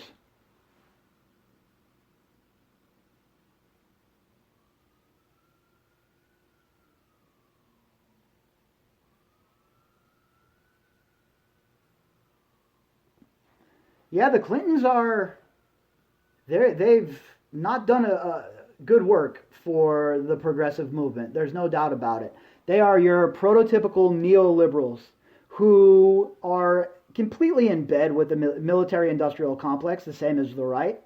And what they do is they'll talk a good game. Oh yeah, these people are evil and the military and blah. But when you look at their actual actions and you look at what Hillary Clinton has been involved in, and then her husband, they're obviously the same kind of warmongers as the same people they're decrying all the time. So I just can't stand the hypocrisy. And then the people who try and defend it like the Clintons are good people. Really? The Clintons are good people? Oh, okay, sure.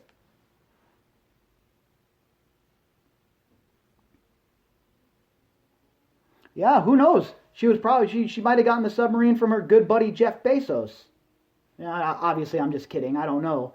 But a submarine is a pretty expensive piece of machinery, you would think, right? What did happen to it? Was that also seized by the government? Are they going to sell it? If so, does anyone want to go in halves on it with me? Imagine cruising around in a submarine. That would be cool as hell.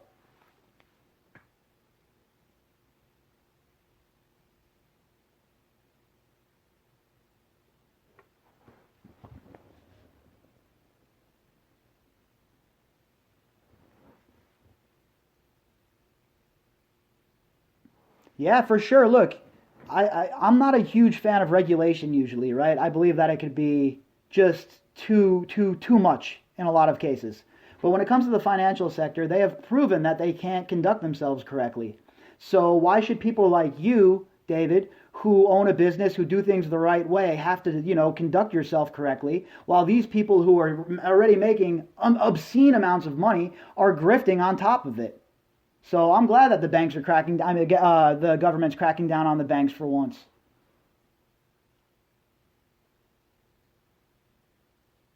Yo, Scott Bakula, that's hilarious. I couldn't do that to my boy though, dude. Quantum Leap was such a good show. I remember as a kid watching so many episodes of Quantum Leap when I was homesick from school. I don't think we could do that to Scott Bakula, man. We're gonna have to get somebody else. Whew. That Stephen Paddock question is loaded. I mean, the official narrative sure doesn't make sense to me. And my personal opinion is he had accomplices. Now, I don't know the deeper meaning of that. I don't know who the accomplices were. But when you look at all of the pieces and how it occurred, there's no way he pulled that off on his own. Zero chance. And I don't just mean with Marilu Danley as his accomplice, right? Who helped him load the guns, by the way. But I definitely believe that there were more people involved in that. As far as who or what or why, I wish I had some answers for you.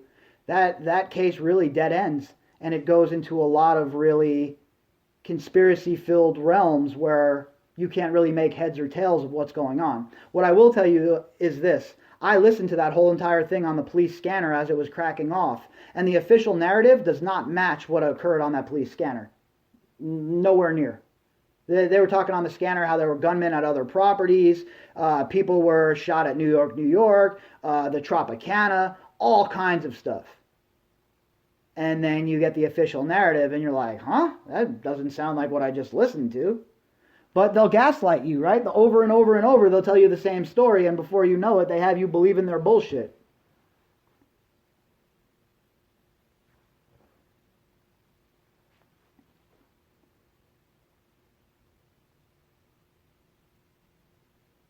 I mean, think about it for a second. Imagine if your wife or your girlfriend helped you load those guns and you went and shot all of those people at the festival. How in the hell doesn't she get arrested as a conspirator? They just let her go back to the Philippines like it's no big deal? I mean, you know, you don't think there's something wrong? You're loading all these guns, your dude's packing all these guns up in these bags to take off with? You know, or the fact that the house got broken into afterwards while the police were supposedly watching his house. Somebody broke into it supposedly. Just a whole bunch of wild shit that occurred around that case. You know, that would be a good run for a podcast, like a 10-episode run. 100% that would be a fun podcast to get into, but it's just really difficult because there's no information, right? Nothing solid. A lot of speculation and a lot of people who have a lot of cool theories, but like I always say, it's not what I know, it's what I can prove. So who knows? Maybe at some point we should do some kind of like coast to coast podcast where we get together and we talk about wild shit like that. I'm down to talk about some chupacabras and the Loch Ness Monster, aliens, all sorts of shit. What up? I'm down. I mean, but when it comes to Stephen Paddock, there's like a black hole where information went to die in that case. And it's unfortunate. And right after that case, the Sheriff Lombardo, made it so that the police scanner, you can't listen in on the police scanner anymore either. So it was just a whole bunch of weird shit that occurred that had people questioning it. But really, as of now, I wish that there was more information out there. I mean, I went crazy when that first happened digging into it, but it's like a black hole. So I guess the short answer is no, I don't believe he did it himself.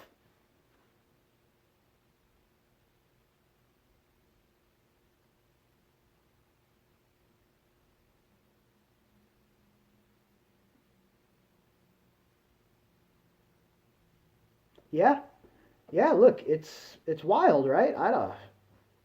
Who knows? There's no like trusted person to go to for the news locally here in Las Vegas. I mean, I guess George Knapp would probably be the closest to trustworthy. The guy has worked on some wild cases, the Bob Lazar case and stuff like that, but there's really no trustworthy news corporation left in the business. I mean, you're really up against it if you're looking for someone to turn to when it comes to the news.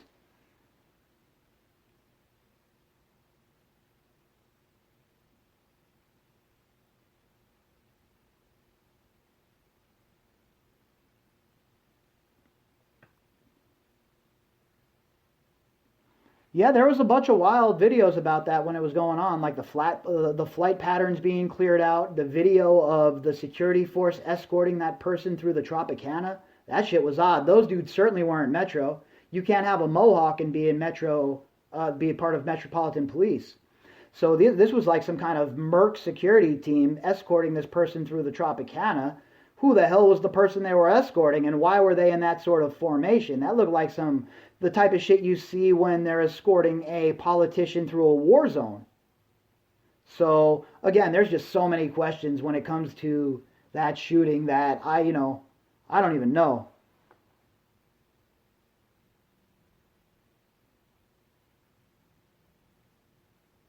Dude, I would love to get down to the Virgin Islands, Chad. When this all blows over, I would love to get down there for a nice chat with some of the locals. Um, just like in New Mexico, when I had the locals reach out to me, I've had some people in the Virgin Islands reach out to me too. And of course, people are always more comfortable with a face to face conversation. So if I could ever get down there after this whole thing blows over, it's definitely on the agenda, bro, for sure.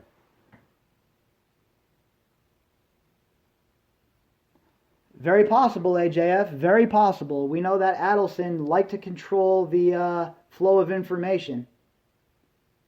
Couldn't ask for a better assistant, Chad. If you want to come down when I'm going down, you are more than welcome, bro. It'd be quite the adventure.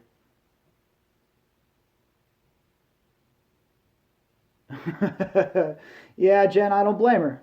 We got to have you guys safe. We got to have you guys tucked away in Australia. I'll get down there and do the dangerous work. Don't worry.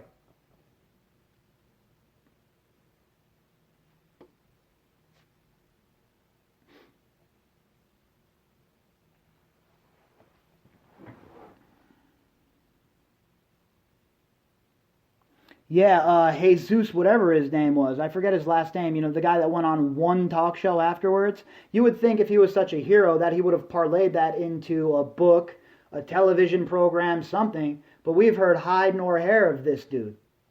So it's all fishy. The whole entire thing from the top to the bottom smells like the Fulton Fish Market to me. And usually my bullshit detector is pretty good when it comes to stuff like that. They haven't been forthright at all. Compost, that's right, compost. So that dude, don't you think he would have parlayed that into a bunch of money in this age especially? He would have this huge social media following. He would have had, on all of the shows, this is the hero of the Route 91. But none of that happened.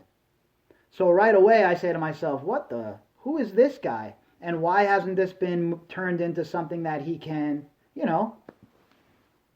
yeah, exactly. Ellen. Right. One talk show, one daytime talk show, and it was Ellen. And she really peppered him with some hard questions.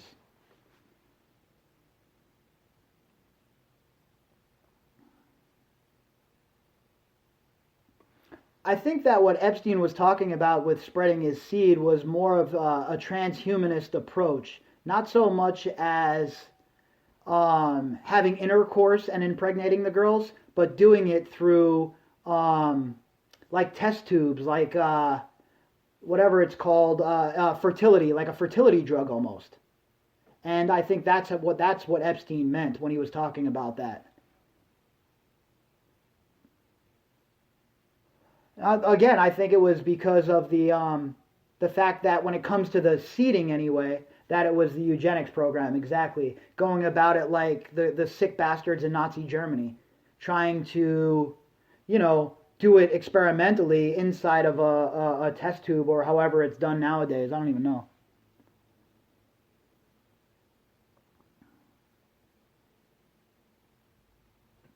Yeah, the FBI agent in charge was Aaron Rouse, I believe his name was.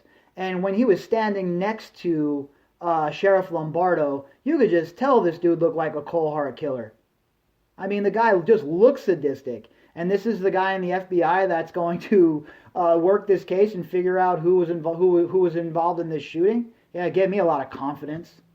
So yeah, I'm sure your buddy was right on with that, Chad, because look, I don't trust any of these section chiefs in the FBI. They're all compromised, in my opinion, one way or the other. They're just untrustworthy people. The whole lot of them. I don't know if he did. He might have some sort of sperm frozen somewhere, and he might have even had some sort of projects in play. But there's no evidence of that, like Jen is saying, zero evidence. Again, I think that is something that falls in the realm of the Santa Fe Institute and what they were involved in with Epstein and some of the projects that they were working on. I think that that's probably a decent place to take a look, but there is no evidence of it at all. Yeah, no evidence. You're right, Jen, 100%. Again, it's not what we know, it's what we can prove. And we can speculate and we can, say that this is our opinion, but we have to be clear about that.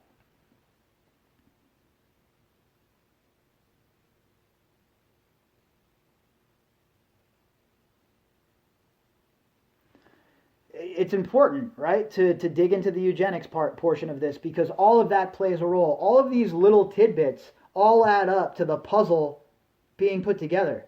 And if you aren't, adding up all the little pieces, you're never going to have this full story in context. And that's why it's so important that we do it every single day the way we've been doing it. It's just so important that we continue to stay on it and keep ahead of the game.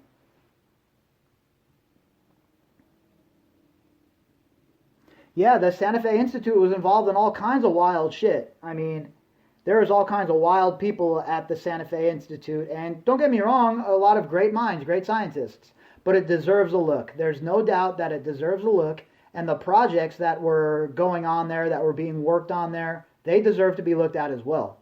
Because the ties to Jeffrey Epstein, it's a little much, folks. I mean, how long and how many ties can you have to this guy before people start to say, all right, we have to take a deeper look. We have to see what's going on here. Because he didn't just move to New Mexico for no reason, right? He didn't have to register. Zorro Ranch is placed right between Los Al and the Santa Fe Institute. So this story is far from told in Santa Fe.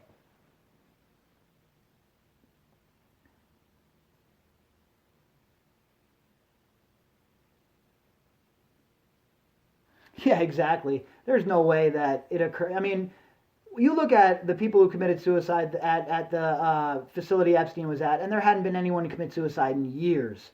All of a sudden, Epstein finds a way to choke himself out with some clothes off of the second bunk. That's what we're supposed to buy? Such BS. Why was he in that cell with Tartaglione in the first place? That should have never happened. Put him in with a jailhouse snitch, not with a murderer. Yeah, Rob, I'm not far behind you. We're about to wrap this bad boy up, too. We're at 2 hours deep again, and I'm tired. I had a long day today.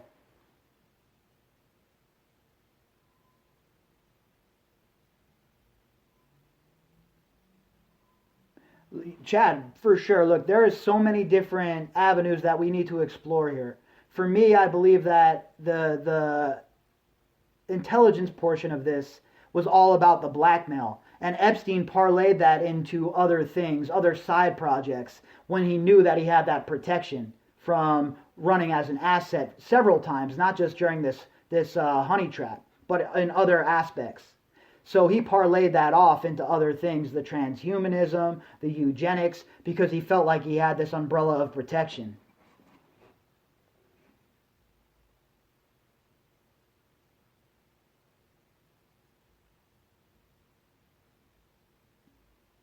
Lucian, thanks for popping in, bro. We'll be back next Sunday. I hope you come back.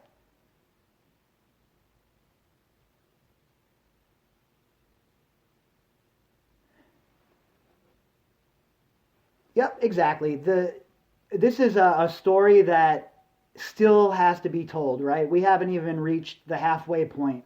And as we follow the evidence, if we're smart and we're being fair, our opinions will change as the evidence comes in, right? Something that we might think now, once more evidence is provided, we might be like, oh, we were a little off there. And, all we can do right now is look at the circumstantial evidence and read in between the lines. And I think that having these live streams and you bringing up some of the things that you've brought up tonight, Chad, and some of the other things that were brought up about like Venezuela, I think it all comes together and it helps us see this much more clearly.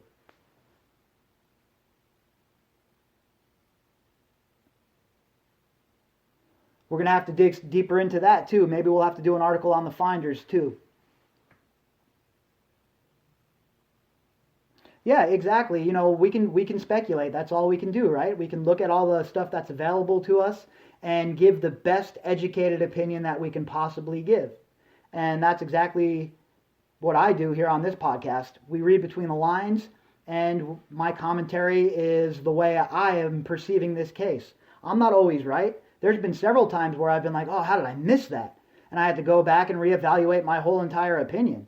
And I believe that that's the sign of somebody who is chasing the evidence and who hasn't just been pigeonholed into one opinion.